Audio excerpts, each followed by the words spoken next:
ಈಗ ಒಂದೇ ದಿನದಲ್ಲಿ ಒಂದೇ ಶಾರ್ಟಿಗೆ ನಾನು ಹೇಳಿದೆ, ಇಲ್ಲಿ ಚೇಂಜ್ ಆಯಿತು, ಇಲ್ಲಿಂದ ನೀವು ಮನೆಗೆ ಹೋಗುವಾಗ ಚೇಂಜ್ ಆಗುತ್ತೆ, ಆ ಥರ ಏನೂ ಇಲ್ಲ. ಬದಲಾಗಿ ನಾವೆಷ್ಟು ದೇವರ ವಾಕ್ಯವನ್ನು ಆಲಿಸ್ತೇವೋ, ನಾವೆಷ್ಟು ಈ ಕುಟುಂಬಗಳನ್ನು ನೋಡಿ, ನಾನು ಮೊದಲು ಮಾಡ್ತಾ ಇದ್ದದ್ದು ಲೋಕದ ಕುಟುಂಬದೊಂದಿಗೆ ಕಂಪೇರ್ ಮಾಡ್ತಾ ಇದ್ದದ್ದು. ಆದರೆ ಇಲ್ಲಿ ಎಷ್ಟೋ ವಿಶ್ವಾಸಿಗಳ ಕುಟುಂಬಗಳಿವೆ, ಎಷ್ಟೋ ವಿಶ್ವಾಸಿಗಳ ಕುಟುಂಬಗಳು. ಈ ಕುಟುಂಬದೊಂದಿಗೆ ಯಾವತ್ತಾದರೂ ನಾವು ಕಂಪೇರ್ ಮಾಡಿದ್ದೇವಾ? ಮಾಡಲಿಕ್ಕೂ ಬೇಡ. ಇದು ಸುಳ್ಳು ಅಂತೇಳಿ ನಾವು ಹೇಳ್ತೇವೆ. ಇದು ಅವರಿಗಾಯಿತು, ಅವರಿಗೆ ದೇವರು ಕೃಪೆ ಕೊಟ್ಟರು, ಅವರ ಕಾಲದಲ್ಲಿ ದೇವರವ್ರ ಜೊತೆಗಿದ್ರು, ಆ ರೀತಿಯಲ್ಲೆಲ್ಲ ನಾವು ಎಕ್ಸ್ಕ್ಯೂಸ್ ಕೊಡ್ತೇವೆ. ಆದರೆ ನಿಜವಾಗ್ಲೂ ಇದು ಇರೋದು ನನಗೋಸ್ಕರ, ಇದು ಇರುವುದು ನನ್ನ ಕುಟುಂಬಕ್ಕೋಸ್ಕರ.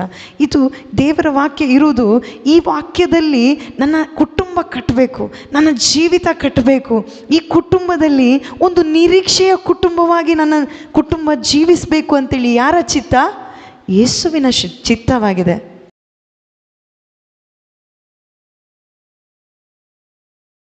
ಮತ್ತಾಯನು ಬರೆದ ಶುಭ ಸಂದೇಶ 18ನೇ ಅಧ್ಯಾಯ 20ನೇ ವಾಕ್ಯ. ಮತ್ತಾಯ 18:20. ಎಲ್ಲಿ 2-3 ಯೇಸುವಿನ ನಾಮದಲ್ಲಿ ಸೇರಿರುತ್ತಾರೋ ಅಲ್ಲಿ ನಾನು, ಅಂದರೆ ಯೇಸು, ಅವರ ಮಧ್ಯದಲ್ಲಿ ಇರುತ್ತೇನೆ. ಈ ಒಂದು ವಾಕ್ಯ ನೆರವೇರಬೇಕು. ಅದಕ್ಕಾಗಿಯೇ ನಮ್ಮೊಬ್ಬೊಬ್ಬರ ಕುಟುಂಬಗಳನ್ನು ದೇವರು ಉಂಟು ಮಾಡಿದ್ದು. ಕುಟುಂಬ ಯಾಕೆ ಅಂತೇಳಿ ನಾವು ಯೋಚಿಸ್ಬೋದಲ್ವ? ಕುಟುಂಬ ಯಾಕೆ ಗಂಡ ಹೆಂಡತಿ ಮಕ್ಕಳು ತಂದೆ ತಾಯಿ ಒಡ ಹುಟ್ಟಿದವರು ಒಟ್ಟಾಗಿ ಸೇರಿ ಇರುವುದು ಅಂತೇಳಿ ನಮ್ಮಲ್ಲಿ ಪ್ರಶ್ನೆ ಇರ್ಬೋದು. ಆದಿಕಾಂಡದಲ್ಲೂ ಕೂಡ ನಾವು ನೋಡಿದರೆ ಆದಾಮ ಮತ್ತು ಹವ್ವಳನ್ನು ಉಂಟು ಮಾಡಿ ದೇವರು ಅವರ ಜೊತೆಯಲ್ಲಿದ್ದರು ಪ್ರಿಯರೇ. ಅದೇ ರೀತಿಯಲ್ಲಿ ಒಂದೊಂದು ಕುಟುಂಬವನ್ನು ಉಂಟು ಮಾಡಿದ್ದು ದೇವರ ಚಿತ್ತದಂತೆ, ದೇವರ ಯೋಜನೆಯಂತೆ. ಆ 2-3 ಸೇರಿ ಯೇಸುವಿನ ನಾಮದಲ್ಲಿ ಸೇರಿರುವಾಗ ಅವರ ಮಧ್ಯದಲ್ಲಿ ಯೇಸುವಿಗೆ ಇರಲಿಕ್ಕೆ ಬೇಕು, ದೇವರಿಗೆ ಅವರ ಜೊತೆಯಲ್ಲಿ ಇರಲಿಕ್ಕೆ ಬೇಕು. ಅದಕ್ಕಾಗಿಯೇ ಕುಟುಂಬವನ್ನು ದೇವರು ರೂಪಿಸಿದ್ದು. ಇದಕ್ಕೆ ಉದಾಹರಣೆ ಆದಾಮ ಮತ್ತು ಹವ್ವ ಮಾತ್ರ. ಆದಾಮ ಹವ್ವ ನೋಡಿದರೆ ಅವರನ್ನು ಉಂಟು ಮಾಡಿದರು, ಅವರಿಗೆ ವಿವಾಹವನ್ನು ಕೂಡ ಯಾರು ಮಾಡಿದ್ದು? ದೇವರೇ ಮಾಡಿದರು. ಸಂತೋಷ, ಸಮಾಧಾನ, ಆನಂದ ಆ ಕುಟುಂಬದಲ್ಲಿ ಉಕ್ಕಿ ಹರಿತಾ ಇತ್ತು. ಆದರೆ ಪ್ರಿಯರೇ, ದೇವರ ಜೊತೆಯಲ್ಲಿರುವ ಕುಟುಂಬ ಲೋಕವನ್ನು ನೋಡಿ, ಲೋಕದ ಜೊತೆಗೆ ಮಾತನಾಡಿ, ಲೋಕದ ಆಕರ್ಷಣೆಗೆ ಒಳಪಟ್ಟು ಒಂದು ಪ್ರಾಪಂಚಿಕ ಲೋಕದ ಕುಟುಂಬವಾಗಿ ಮಾರ್ಪಟ್ಟಿತು. ಹೀಗೆ ಈ ಲೋಕದಲ್ಲಿ ಹಾಗಾದರೆ ದೇವರ ದೃಷ್ಟಿಯಲ್ಲಿ 2 ರೀತಿಯ ಕುಟುಂಬಗಳು ಇವೆ. 2 ರೀತಿಯ ಕುಟುಂಬಗಳು ಯಾವುದೆಂದರೆ, ಒಂದು ವಿಶ್ವಾಸಿಯ ಕುಟುಂಬ, ಇನ್ನೊಂದು ಲೋಕದ ಕುಟುಂಬ. ದೇವರು ನೋಡಲು ಬಯಸುತ್ತಿರುವ ಕುಟುಂಬ ಒಂದೇ ಒಂದು ಕುಟುಂಬ, ವಿಶ್ವಾಸಿಯ ಕುಟುಂಬ. ದೇವರ ಯೋಜನೆಯಂತೆ ದೇವರು ರೂಪಿಸಿದ್ದು ಈ ಪವಿತ್ರ ಗ್ರಂಥದಲ್ಲಿ ಬರೆದಿಟ್ಟಿರುವ ಪ್ರಕಾರ ದೇವರ ಯೋಜನೆಯಂತೆ, ದೇವರ ಚಿತ್ತದಂತೆ ಜೀವಿಸಲಿಕ್ಕೆ ನಮ್ಮೊಬ್ಬೊಬ್ಬರ ಕುಟುಂಬವನ್ನು ಕೂಡ ಆರಿಸಿದ್ದಾರೆ. ಆದರೆ ಆಯ್ಕೆ ನಮ್ಮದಾಗಿದೆ. ಆದರೆ ಈ ಲೋಕ ಏನು ಹೇಳುತ್ತೆ ಅಂದರೆ, ಲೋಕ ಬರೀ ಸುಳ್ಳೆ ಹೇಳುತ್ತೆ, ಸೈತಾನ ಬರೀ ಸುಳ್ಳೆ ಹೇಳ್ತಾನೆ. ನಮ್ಮ ಆಯ್ಕೆ ಕೂಡ ಸುಳ್ಳೆ ಆಗಿರುತ್ತೆ. ಏಕೆಂದರೆ ಆದಾಮ ಕೂಡ ಆ ಆಕರ್ಷಣೆಗೆ, ಆ ಲೋಕದ ಒಂದು ಆಕರ್ಷಣೆಗೆ ಒಳಪಟ್ಟ. ಆ ಹಣ್ಣು ಚೆನ್ನಾಗಿದೆ, ಎಷ್ಟು ಚೆನ್ನಾಗಿದೆ, ನಾವು ದೇವರಂತೆ ಆಗ್ತೇವೆ, ದೇವರವರ ಮಧ್ಯದಲ್ಲಿದ್ದರೂ ಕೂಡ, ದೇವರ ಜೊತೆಯಲ್ಲಿ ಅವರ ಅನುಭವ ಆದರೂ ಕೂಡ ಅವರು ಲೋಕದ ಆಕರ್ಷಣೆಗೆ ಒಳಪಟ್ಟು ಆ ಲೋಕದ ಒಂದು ಅಡಿಪಾಯದಲ್ಲಿ ಅವರ ಕುಟುಂಬ ನಷ್ಟಪಟ್ಟು ಹೋಯಿತು. ಆದರೆ ಯಾವತ್ತೂ ದೇವರು ಯಾವುದೇ ಒಂದು ಕುಟುಂಬವನ್ನು ನಷ್ಟಪಟ್ಟು ಹೋಗ್ಲಿಕ್ಕಂತೇಳಿ ರೂಪಿಸಿದವರು ಅಲ್ಲ. ನಷ್ಟಪಟ್ಟು ಹೋಗಬೇಕು, ನಮ್ಮೊಬ್ಬೊಬ್ಬರನ್ನು ಈಗ ರೂಪಿಸಿದ್ದಾರೆ. ಎಷ್ಟು ಚೆನ್ನಾಗಿ ರೂಪಿಸಿದಾರಲ್ವಾ. ಯೆರೆಮೀಯ 29:11 ಅಧ್ಯಾಯದಲ್ಲಿ ನಿಮ್ಮ ಬಗ್ಗೆ ಒಳ್ಳೆಯ ಯೋಜನೆಯನ್ನು ನಾನು ಇಟ್ಟಿದ್ದೇನೆ, ಆ ಯೋಜನೆಗಳನ್ನು ನಾನು ಅರಿತಿದ್ದೇನೆ ಅಂಥೇಳಿ ದೇವರು ಹೇಳಿ, ಆ ಯೋಜನೆ ಹಿತಕರವಾದ ಯೋಜನೆ, ಅಹಿತಕರವಾದ ಯೋಜನೆ ಅಲ್ಲ ಅಂತೇಳಿ ದೇವರು ಹೇಳಿದ್ದಾರೆ. ಹಾಗಾದರೆ ಒಬ್ಬೊಬ್ಬರಲ್ಲೂ ಕೂಡ ಒಂದೊಂದು ಯೋಜನೆ ಇದೆ. ಆ ಯೋಜನೆ ಏನಾಗಿದೆ? ಒಳ್ಳೆಯದೇ ಆಗಿದೆ. ದೇವರ ದೃಷ್ಟಿಯಲ್ಲಿ ದೇವರು ಅವರ ವಾಕ್ಯದಂತೆ ಅವರು ಒಳ್ಳೆಯದನ್ನೇ ಮಾಡಲು ನಮ್ಮೊಬ್ಬೊಬ್ಬರನ್ನು ಕೂಡ ರೂಪಿಸಿದ್ದಾರೆ. ಹಾಗಾದರೆ ನಮ್ಮ ಕುಟುಂಬ ಕೂಡ ಒಳಿತಾಗಿ ಮಾರ್ಪಾಡಾಗಲಿಕ್ಕೇ ದೇವರು ರೂಪಿಸಿದ್ದು.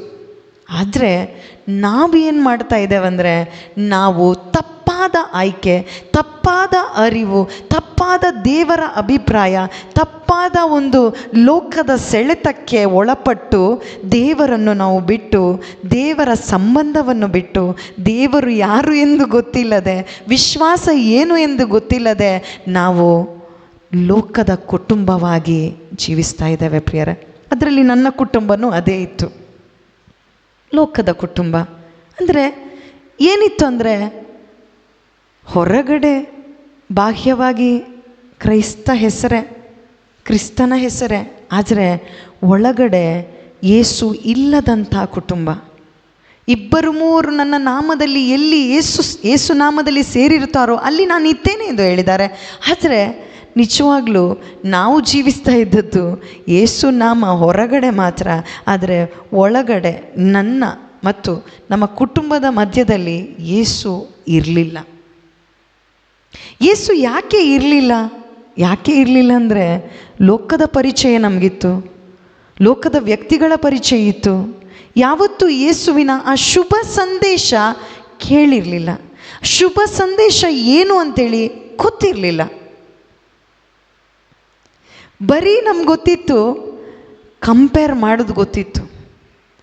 ಆ ಮನೆ ಅಷ್ಟು ದೊಡ್ಡದಿದೆ, ಅವರ ಮಕ್ಕಳು ಇಷ್ಟು ಕಲ್ತಿದ್ದಾರೆ, ಈ ಮನೆಯಲ್ಲಿ ಸ್ವಲ್ಪ ಇವರ ಎಜುಕೇಷನ್ ಜಾಸ್ತಿ ಇದೆ, ಅವರ ಡ್ರೆಸ್ಸಿಂಗ್ ಸೆನ್ಸ್ ಬೇರೆ ರೀತಿಯಲ್ಲಿದೆ, ಇವರ ಸ್ಟೇಟಸ್ ಬೇರೆ ರೀತಿಯಲ್ಲಿದೆ.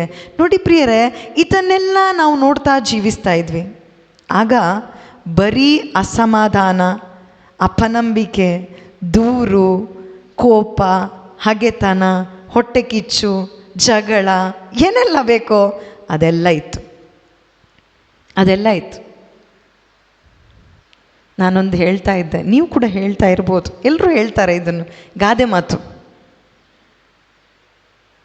ಅವರ ಮನೆಯ ದೋಸೆ ತೂತು, ನಮ್ಮ ಮನೆಯ ಕಾವಲಿಯೇ ತೂತು, ಎಲ್ಲರೂ ಹೇಳ್ತಾರೆ. ಹಾಗಾದರೆ ಯಾರ ಮನೆಯಲ್ಲೂ ದೋಸೆ ಇಲ್ಲ ಅಂತೇಳಿ ಅರ್ಥ ಆಯಿತು ಅಲ್ವಾ?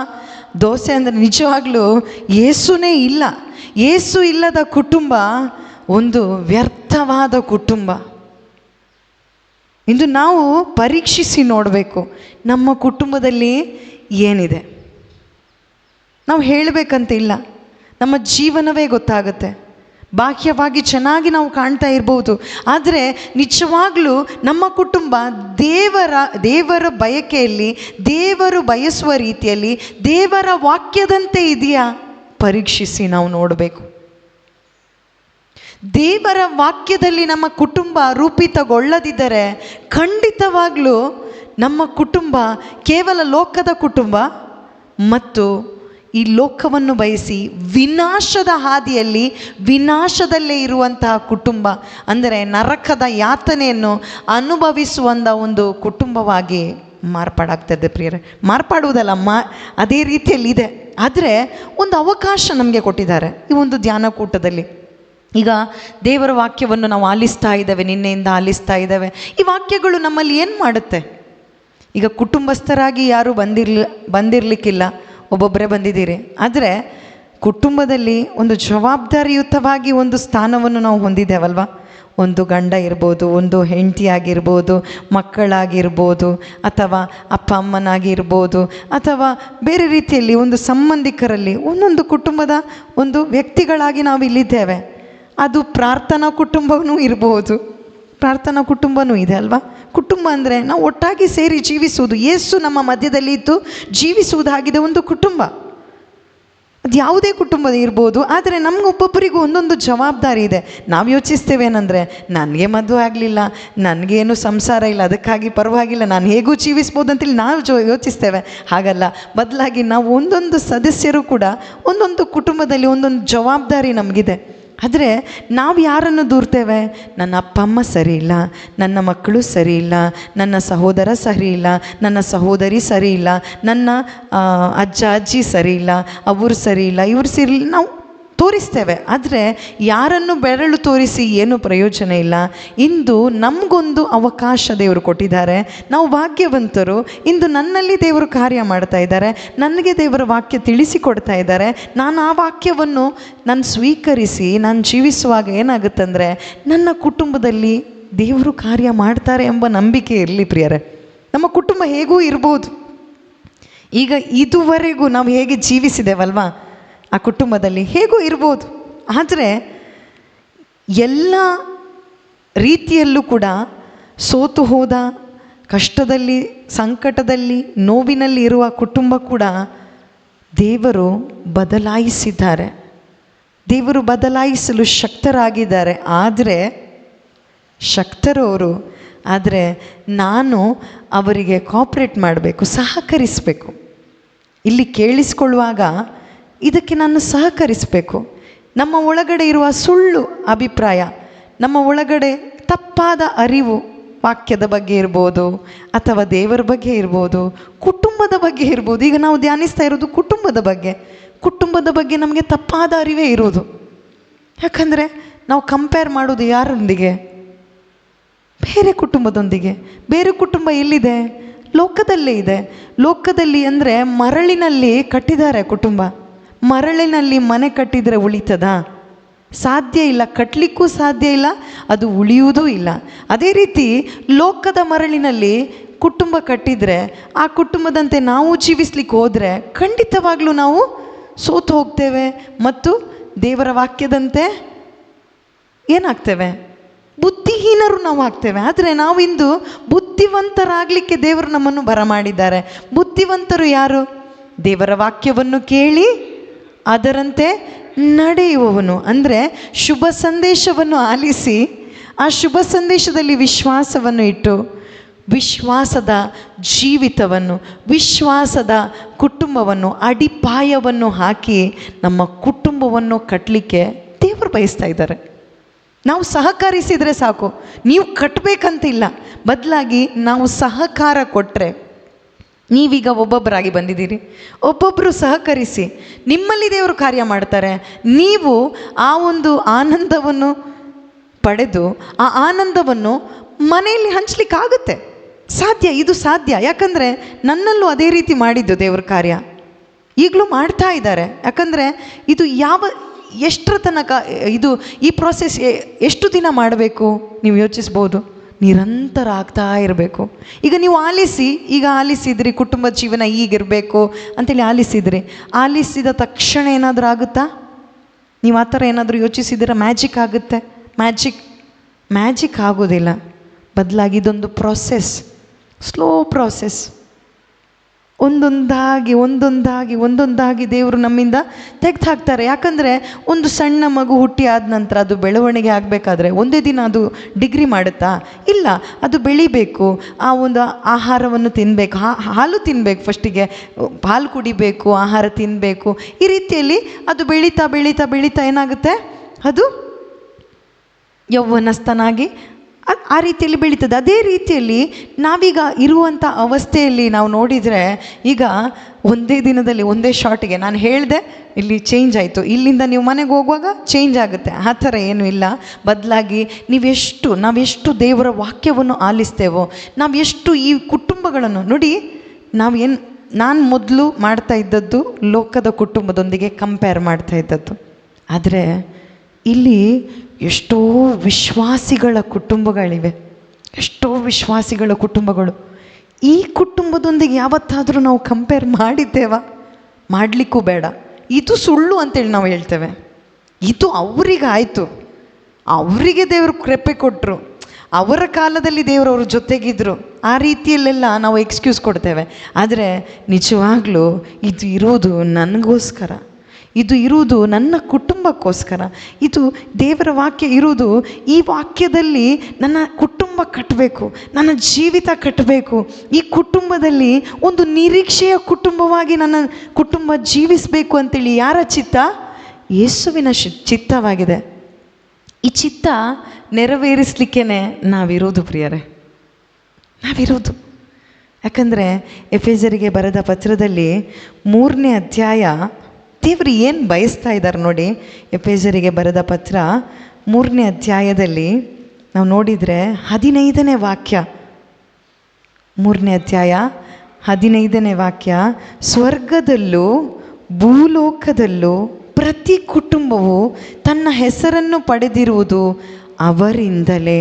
ಅಂದರೆ ನೋಡಿ, ಲೋಕದ ಕುಟುಂಬ ಹೆಸರು ಪಡೆದದಂತೇಳಿ ಅಲ್ಲ, ಪ್ರತಿ ಕುಟುಂಬ ಅಂತೇಳಿ ನೀವು ಹೇಳುವಾಗ ಎಲ್ಲ ಕುಟುಂಬಗಳಿಗೂ ತನ್ನ ಹೆಸರನ್ನು ಕೊಟ್ಟದ್ದು. ಅಂದರೆ ನಮಗೊಂದೊಂದು ಸರ್ ನೇಮ್ ಇರುತ್ತೆ ಅಲ್ವಾ, ನನ್ನ ಸರ್ ನೇಮ್ ಪಿಂಟೋ ಅಥವಾ ಡಿಸೋಜಾ ಅಥವಾ ಬೇರೆ ಬೇರೆ ಒಂದು ಸರ್ ನೇಮ್ ಇರುತ್ತೆ. ಆ ಸರ್ ನೇಮ್ ದೇವರು ಕೊಟ್ಟದ್ದು ಅಂತೇಳಿ ನಾವು ಯೋಚಿಸ್ತೇವೆ. ಅದಲ್ಲ, ಇಲ್ಲಿ ಹೇಳಿರೋದು ಅದಲ್ಲ. ನಾವು ಆ ರೀತಿ ಯೋಚಿಸ್ತೇವೆ. ಬದಲಾಗಿ ಇಲ್ಲಿ ಹೇಳಿರೋದು ಏನಂದರೆ, ದೇವರಿಗೆ ಅವರ ಹೆಸರು ಕೊಡಲಿಕ್ಕೆ ಬೇಕು. ನಮ್ಮ ಕುಟುಂಬಕ್ಕೆ ಅವರ ಹೆಸರು ಅಂದರೆ ಯೇಸುವಿನ ಕುಟುಂಬ, ಯೇಸುವಿನ ಹಿಂಬಾಲಕರು, ಯೇಸುವನ್ನು ಸ್ತುತಿಸುವವರು, ಯೇಸುವನ್ನು ಬಯಸುವವರು, ಯೇಸುವನ್ನು ಹೊತ್ತುಕೊಂಡು ಸಾಗುವವರು, ಯೇಸುವನ್ನು ಆರಾಧಿಸುವವರು ಅಂಥೇಳಿ ಹೇಳಲಿಕ್ಕೆ ದೇವರಿಗೆ ಬೇಕು. ಇದಾಗಬೇಕಾದ್ರೆ ನಾವೇನೋ ಅಲ್ಲೆಲ್ಲೂಯ್ಯ ಹೇಳಿ ಆಗುವುದಿಲ್ಲ. ಬದಲಾಗಿ ದೇವರ ವಾಕ್ಯ ಅಂದರೆ ಶುಭ ಸಂದೇಶವನ್ನು ನಾವು ಆಲಿಸಬೇಕು. ಶುಭ ಸಂದೇಶವನ್ನು ಆಲಿಸುವಾಗ ನಮ್ಮಲ್ಲಿ ವಿಶ್ವಾಸ ಬರುತ್ತೆ. ಈಗ ನಮ್ಮ ಕುಟುಂಬದಲ್ಲಿ ಹಾಗಾದರೆ ಏನು ಕೊರತೆ ಇದೆ ಅಂತ, ಏನು ಕೊರತೆ ಇದೆ? ನಾವು ಯೋಚಿಸ್ತೇವೆ. ಹಣದ ಕೊರತೆ ಇದೆ, ನೋವಿದೆ, ಕಷ್ಟ ಇದೆ, ಕೆಲಸ ಇಲ್ಲ, ಅದು ಇಲ್ಲ, ರೇಷನ್ ಇಲ್ಲ, ನೀರು ಬರ್ತಾ ಇಲ್ಲ, ಅದೆಲ್ಲ ನಾವು ಯೋಚಿಸ್ತೇವೆ. ಆ ಟೆನ್ಷನಲ್ಲಿ ನಾವಿದ್ದೇವೆ. ಆದರೆ ನಿಜವಾಗ್ಲೂ ನಮ್ಮಲ್ಲಿ ಏನಿಲ್ಲ ಗೊತ್ತಾ? ಯೇಸು ಇಲ್ಲ. ಯೇಸು ನಮ್ಮ ಅಗತ್ಯ. ಯೇಸು ನಮ್ಮ ಕುಟುಂಬದ ಸೆಂಟರ್ ಪಾಯಿಂಟ್, ಅಂದರೆ ಮಧ್ಯಸ್ಥ ಆಗಿರಬೇಕು. ಯೇಸು ನಮ್ಮ ಮಧ್ಯಸ್ಥರಾಗಿರಬೇಕು. ಇದು ದೇವರು ಬಯಸ್ತಾ ಇದ್ದಾರೆ ಪ್ರಿಯರೇ. ಸ್ವರ್ಗದಲ್ಲಿ ಯಾರ ಹೆಸರಿದೆ? ದೇವರ ಹೆಸರು. ಯಾರು? ದೇವರ ಹೆಸರೇನು? ಯೇಸು. ಸ್ವರ್ಗದಲ್ಲಿ ಆ ದೇವರ ಹೆಸರು ಇದೆ. ಭೂಲೋಕದಲ್ಲೂ ಕೂಡ ಅವರಿಗೆ ಆ ಹೆಸರು ಕೊಡಲಿಕ್ಕೆ ಬೇಕು, ಅವರಿಗೆ ನಮ್ಮ ಜೊತೆಯಲ್ಲಿ ಇರಲಿಕ್ಕೆ ಬೇಕು. ಅದಕ್ಕಾಗಿಯೇ ನಮ್ಮೊಬ್ಬೊಬ್ಬರ ಕುಟುಂಬವನ್ನು ಆರಿಸಿಕೊಂಡಿದ್ದಾರೆ ಪ್ರಿಯರೇ. ನಮ್ಮ ಮಧ್ಯದಲ್ಲಿ ಅವರಿಗೆ ವಾಸಿಸಲಿಕ್ಕೆ ಬೇಕು, ನಮ್ಮೊಂದಿಗೆ ಮಾತಾಡಲಿಕ್ಕೆ ಬೇಕು. ಈಗಾಗಲೇ ನಾವು ಆಲಿಸಿದ್ವಿ, ಮಾತಾಡಲಿಕ್ಕೆ ಬೇಕು ಆ ದೇವರಿಗೆ, ನಮ್ಮ ಮುಖಾಂತರ ಚಲಿಸಲಿಕ್ಕೆ ಬೇಕು. ಅದಕ್ಕಾಗಿ ನಮ್ಮ ಕುಟುಂಬ ಇಟ್ಟಿದ್ದಾರೆ. ಇದು ನಮ್ಮ ತಲೆಗೆ ಹಾಕೋಣ. ತಪ್ಪಾದ ಒಂದೊಂದು ಅರಿವು ನಮ್ಮಿಂದ ಹೋಗಲಿ. ಯಾಕಂದರೆ ನಾವು ಕೊರತೆಗಳನ್ನು ನೋಡ್ತಾ ನೋಡ್ತಾ ನೋಡ್ತಾ ಏನಾಗುತ್ತೆ ಅಂದರೆ, ದೇವರೇ ಇಲ್ಲ, ಪ್ರಾರ್ಥನೆ ವ್ಯರ್ಥ, ವಾಕ್ಯ ಸುಳ್ಳು ಅಂಥೇಳಿ ನಮ್ಮ ಮನಸ್ಸಿಗೆ ಬಂದುಬಿಡುತ್ತೆ. ಹಾಗಾಗಬಾರ್ದು. ಬದಲಾಗಿ ದೇವರು ನಿಜವಾಗ್ಲೂ ಇದ್ದಾರೆ, ನಮ್ಮ ಜೊತೆಯಲ್ಲೇ ಇದ್ದಾರೆ. ಆ ಒಂದು ಅನುಭವಕ್ಕೆ ಬರಬೇಕು ಅಂತೇಳಿ ದೇವರ ಚಿತ್ತವಾಗಿದೆ. ಹಾಗಾದರೆ ನಮ್ಮ ಕುಟುಂಬದಲ್ಲಿ ಏನು ಕೊರತೆ ಇದೆ? ಯೇಸುವಿನ ಕೊರತೆ. ಆ ಯೇಸುವಿನ ಕೊರತೆ ಪೂರೈಸುವವರು ಯಾರು? ದೇವರೇ. ಹೇಗೆ? ಶುಭ ಸಂದೇಶದ ಮುಖಾಂತರ. ಈಗ ನಾನು ಹೇಳಿದೆ, ಹೊರಗಡೆ ಬಾಹ್ಯವಾಗಿ ಕ್ರೈಸ್ತ ಕುಟುಂಬ ಅಂತೇಳಿ ಇರುತ್ತೆ. ನಾವು ಯೋಚಿಸ್ತೇವೆ, ಈ ಕುಟುಂಬ ದೇವರಿಗೆ ಸೇರಿದ್ದು, ಒಂದು ಯೇಸುವಿನ ಹೆಸರು ಹಾಕ್ತೇವೆ, ಎಲ್ಲ ಹಾಕ್ತೇವೆ. ಅದಾದ ನಂತರ ಒಳಗಡೆ ಯೇಸುವಿಗೆ ಎಂಟ್ರಿ ಇಲ್ಲ. ನಮ್ಮ ಮನೆ ಒಳಗಡೆ ಏನಿತ್ತಂದರೆ ಸಿನಿಮಾ ಮಂದಿರ ಇತ್ತು, ಬಾರ್ ಕೌಂಟ್ರ್ ಇರುತ್ತೆ, ಮತ್ತು ಹಬ್ಬ ಇರುತ್ತೆ, ಗಮ್ಮತ್ ಏನೆಲ್ಲ ಮಾಡಲಿಕ್ಕಿರುತ್ತೋ, ಹಬ್ಬ ಹುಣ್ಣಿಮೆ ಏನೆಲ್ಲ ಮಾಡಲಿಕ್ಕಿರುತ್ತೋ ಅದೆಲ್ಲ ಇರುತ್ತೆ. ಅದರ ಜೊತೆಗೆ 5 ನಿಮಿಷ ಪ್ರಾರ್ಥನೆ ಇರುತ್ತೆ. ಅದಾದ ನಂತರ ಏನಿರುತ್ತೆ? ಅದಾದ ನಂತರ ಸ್ವಲ್ಪ ಧೂಪ ಹಾಕ್ತೇವೆ. ಯಾಕೆ ಹಾಕ್ತೇವೆ? ಸೈತಾನ ಓಡ್ಲಿಕ್ಕೆ ಹಾಕ್ತೇವೆ. ನಾನು ಹಾಕ್ತಾಯಿದ್ದೆ, ಅದಕ್ಕೆ ನಾನು ಹೇಳ್ತಾ ಇದ್ದೇನೆ. ನಾನು ಹಾಕ್ತಾಯಿದ್ದೆ. ಯಾಕೆ ಗೊತ್ತಾ? ಧೂಪ ಹಾಕಿದರೆ, ಉಪ್ಪು ಹಾಕಿದರೆ, ನೀರು ಹಾಕಿದರೆ ಏನಾಗುತ್ತೆ? ಸೈತಾನ ಓಡ್ತಾನೆ, ನಮ್ಮ ಮನೆಯಲ್ಲಿ ಸಮಾಧಾನ ಬರುತ್ತೆ ಅಂತೇಳಿ ನಾನು ಅದನ್ನು ಮಾಡ್ತಾಯಿದ್ದೆ. ಆದರೆ ಯಾವತ್ತೂ ದೇವರ ವಾಕ್ಯಕ್ಕಾಗಲಿ ಯೇಸುಗಾಗಲಿ ಮೊದಲ ಸ್ಥಾನ ನಾನು ಕೊಟ್ಟಿರಲಿಲ್ಲ.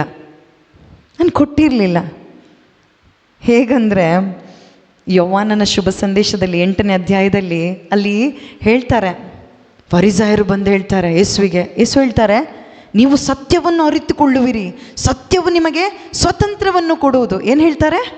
ಸತ್ಯವನ್ನು ಅಂದರೆ ನನ್ನನ್ನು, ಅಂದರೆ ಯೇಸುವನ್ನು ಅರಿತುಕೊಳ್ಳುವಿರಿ ಅಂತೇಳಿ ಯೇಸು ಹೇಳ್ತಾರೆ ಅವರಿಗೆ. ಆದರೆ ಯೇಸು ದೇವರ ಪುತ್ರ ಅಂತೇಳಿ ಅವರಿಗೆ ನಂಬಲಿಕ್ಕೆ ಬೇಡ. ಅವ್ರು ಏನು ಹೇಳ್ತಾ ಇದ್ದಾರೆ ಅಂದರೆ, ನಾವಿದನ್ನು ನಂಬುವುದಿಲ್ಲ, ನಾವು ಹಾದರಕ್ಕೆ ಹುಟ್ಟಿದವರಲ್ಲ, ಅಬ್ರಹಾಮನನ್ನ ತಂದೆ. ಅಬ್ರಹಾಮ ಯಾರು? ಅಬ್ರಹಾಮ ನಮ್ಮ ತಂದೆ ಅಂತೇಳಿ ಹೇಳ್ತಾನೆ. ಆಗ ಯೇಸು ಮುಂದೆ ಹೋಗಿ ಹೇಳ್ತಾರೆ, ಸೈತಾನ ನಿಮ್ಮ ತಂದೆ ಅಂತೇಳಿ ಹೇಳ್ತಾರೆ. ಅಂದರೆ ಲೋಕದ ಕುಟುಂಬದಲ್ಲಿ ಆಳ್ವಿಕೆ ಯಾರದಾಗಿರುತ್ತೆ ಅಂದರೆ ಸೈತಾನ ತಂದೆ ಆಗಿರ್ತಾನೆ. ಯೇಸು ಎಂದು ಹೆಸರಿರುತ್ತೆ ನಾಮಕ್ಕೆ, ಆದರೆ ಆಳ್ವಿಕೆ ಸೈತಾನಂದಾಗಿರುತ್ತೆ. ಆದರೆ ಯೇಸು ಹೇಳ್ತಾರೆ, ನೀವು ನನ್ನ ಮಕ್ಕಳಾದರೆ ನನ್ನ ಮಾತಿಗೆ ಶರಣಾಗುತ್ತೀರಿ, ನನ್ನ ಮಾತನ್ನು ವಿಶ್ವಾಸಿಸುತ್ತೀರಿ. ಅವ್ರು ಹೇಳ್ತಾರೆ. ಯಾಕೆ ಗೊತ್ತಾ? ಅಬ್ರಹಾಮನ ಕುಟುಂಬ ನಾವು ನೋಡಿದರೆ, ಅಬ್ರಾಮ ಮತ್ತು ಸಾರ. ಅಬ್ರಾಮ ದೇವರ ಮಾತನ್ನು ಒಪ್ಪಿಕೊಂಡ್ರು. ಬಾ ಎಂದು ಕರೆಯುವಾಗ ಅವರೊಬ್ಬರೇ ಹೋಗಲಿಲ್ಲ, ಅವರ ಹೆಂಡತಿ ಕೂಡ ಅವರನ್ನು ಹಿಂಬಾಲಿಸಿದ್ರು. ಯಾಕೆ? ಅವರ ಮಧ್ಯದಲ್ಲಿ ಯಾರಿದ್ರು? ಯೇಸು ಇದ್ದರು. ಅದಾದ ನಂತರ ನೀವು ನೋಹನ ಕುಟುಂಬ ನೋಡಿದರೆ ಗೊತ್ತಾಗುತ್ತೆ. ನೋಹನ ಕುಟುಂಬದಲ್ಲಿ ನೋಡಿ, ನೋಹನಿಗೆ ಹೇಳಿದರು, ನೋಡು 40 ದಿನ ನಾನು ಮಳೆ ನೀರು ಭೂಮಿಯಿಂದಲೂ ಬರುತ್ತೆ, ಮೇಲಿಂದಲೂ ಬರುತ್ತೆ, ಒಂದು ದೊಡ್ಡ ಜಲಪ್ರಳಯ ಆಗುತ್ತೆ. ಆಗ ನೀನು ಮಾಡಬೇಕಾಗದ್ದು ಏನಂದರೆ, ಒಂದು ದೊಡ್ಡ ನಾವೆ ಕಟ್ಟು, ಆ ನಾವೆಯಲ್ಲಿ ನಿನ್ನ ಕುಟುಂಬವನ್ನು ನಾನು ರಕ್ಷಿಸ್ತೇನೆ. ಈಗ ನೋಡಿ, ನಾವೇ ಕಟ್ಟಬೇಕಾದ್ರೆ ಒಬ್ಬ ಮನುಷ್ಯನಿಂದ ಸಾಧ್ಯ ಆಗುತ್ತಾ? ಎಷ್ಟೋ 40 ವರ್ಷ ಜಾಸ್ತಿ ಆಗಿರ್ಬೋದು ಅವನಿಗೆ ಕಟ್ಟಲಿಕ್ಕೆ, ಹಿಡ್ದಿರ್ಬೋದು. ಎಲ್ಲಿ ಕಟ್ಟಿದ್ದು ಗೊತ್ತಾ? ಅವನು ಗುಡ್ಡದ ಮೇಲೆ ಕಟ್ಟಿದ್ದು, ಸಮುದ್ರ ತೀರದಲ್ಲಲ್ಲ. ಅಂದರೆ ನೋಹನ ವಿಶ್ವಾಸ, ದೇವರಲ್ಲಿ ಅವನಿಗೆ ಎಷ್ಟು ವಿಶ್ವಾಸ ಇತ್ತಂದರೆ ಅವನ ಕುಟುಂಬದೊಂದಿಗೂ ಕೂಡ ಅವನು ಅದನ್ನು ಹಂಚ್ದ. ಕೂತ್ಕೊಂಡು ದೇವರು ಕೊಟ್ಟಂಥ ವಿಷಯವನ್ನು, ದೇವರು ಕೊಟ್ಟಂಥ ಆಲೋಚನೆ ಎಲ್ಲಿಂದ ಸಿಕ್ತವನಿಗೆ? ಒಂದು ಯಜಮಾನನಿಗೆ, ಮನೆಯ ಯಜಮಾನನಿಗೆ, ಅಂದರೆ ದೇವರನ್ನು ಸ್ತುತಿಸುತ್ತಾ ಇರುವ, ದೇವರನ್ನು ಬಯಸ್ತಾ ಇರುವ, ದೇವರು ತನ್ನ ತಂದೆ ಎಂದು ಒಪ್ಪಿಕೊಂಡಿರುವ ನೋಹನಿಗೆ ದೇವರು ಗೆಳೆಯನಂತೆ ಮಾತಾಡಿದರು. ದೇವರನ್ನು ಕಾಣಲಿಲ್ಲ ಅವನು, ಆದರೆ ದೇವರವನಿಗೆ ಆಲೋಚನೆ ಕೊಟ್ಟರು. ದೇವರು ಮಾತಾಡಿದ್ದನ್ನು ಅವನು ಏನು ಮಾಡ್ದ? ತನ್ನಲ್ಲಿ ಇಡಲಿಲ್ಲ. ಅವನು ಹೇಳ್ದ ಬಂದು, ಹೀಗೆ ಹೇಳಿದ್ದಾರೆ ದೇವರು. ಏನು ಹೇಳಿದ್ದಾರೆ? ನಾನೊಂದು ನಾವೇ ಕಟ್ಟಬೇಕು. ಈಗ ನಾನೀಗ ಮನೆಗೆ ಹೋಗಿ ನಾನೊಂದು ನಾವೇ ಕಟ್ಟಬೇಕು, ಈಗ ಜಲಪ್ರಳಯ ಬರುತ್ತೆ ಅಂಥೇಳಿ ನಾನೇನಾದರೂ ಹೇಳಿದರೆ ಏನು ಹೇಳ್ತಾರೆ? ಹುಚ್ಚಲು ಇವಳು, ಏನಾಗಿದೆ ಇವಳಿಗೆ, ಹೇಳೋದಿಲ್ವಾ? ಆದರೆ ನೋಡಿ, ಆ ಕುಟುಂಬ ವಿಶ್ವಾಸದ ಕುಟುಂಬ ಆಗಿತ್ತು. ಮನೆ ಯಜಮಾನ ಡಿಪೆಂಡ್ ಆದದ್ದು ಲೋಕವನ್ನು ಅಲ್ಲ, ಹಣವನ್ನು ಅಲ್ಲ.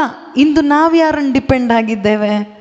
ಲೋಕವನ್ನು, ಹಣವನ್ನು, ಲೋಕದ ಜ್ಞಾನವನ್ನು, ನಮ್ಮ ಬಿಸ್ನೆಸ್ಸನ್ನು, ನಮ್ಮ ಕೆಲಸವನ್ನು, ನಮ್ಮ ಮನೆಯನ್ನು, ನಮ್ಮ ಆಸ್ತಿಯನ್ನು. ಅದು ಬಿಟ್ಟರೆ ಪ್ರಾರ್ಥನೆ ಕೂಡ ಪಾರಂಪರ್ಯವಾಗಿ ಮಾಡಿದ್ದನ್ನು ಮಾತ್ರವೇ ನಾವು ಡಿಪೆಂಡ್ ಆಗಿದ್ದೇವೆ ಪ್ರಿಯರೇ. ಆದರೆ ಈತ ಯಾರನ್ನು ಡಿಪೆಂಡ್ ಆದ ಗೊತ್ತಾ? ದೇವರನ್ನು. ಅವರು ಕೊಟ್ಟ ಆಲೋಚನೆಯನ್ನು ತೆಗೆದುಕೊಂಡು ಕೂತ್ಕೊಂಡು ಸಮಾಲೋಚನೆ ಮಾಡ್ದ. ಇಲ್ದಿದ್ರೆ ಅವ್ರಿಗೆ ಹೇಗೆ ಗೊತ್ತಾಗುತ್ತೆ?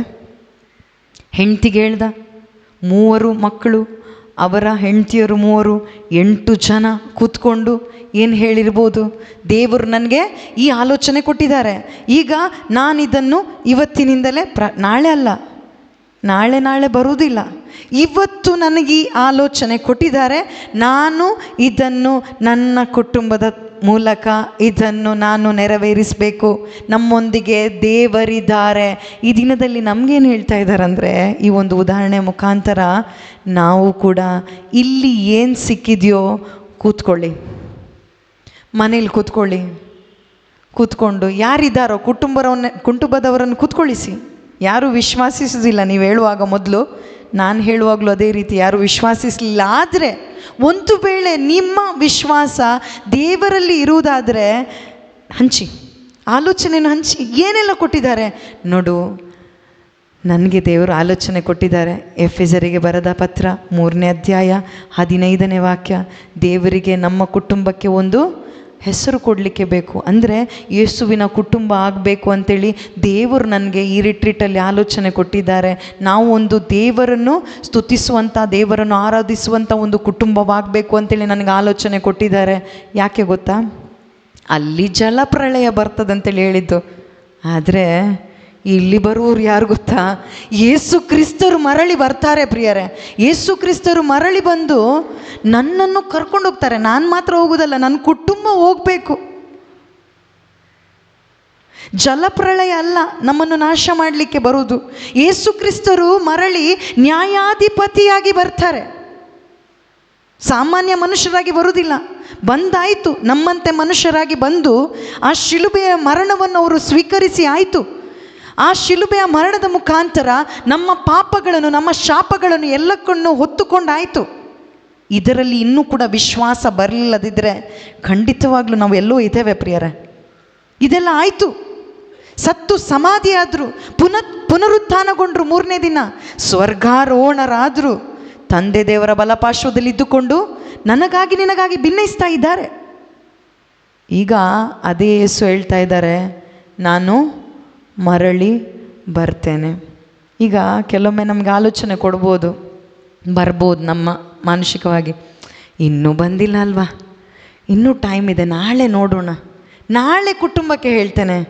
ಹಾಗೆ ಮಾಡಿದ್ನ ನೋಹ?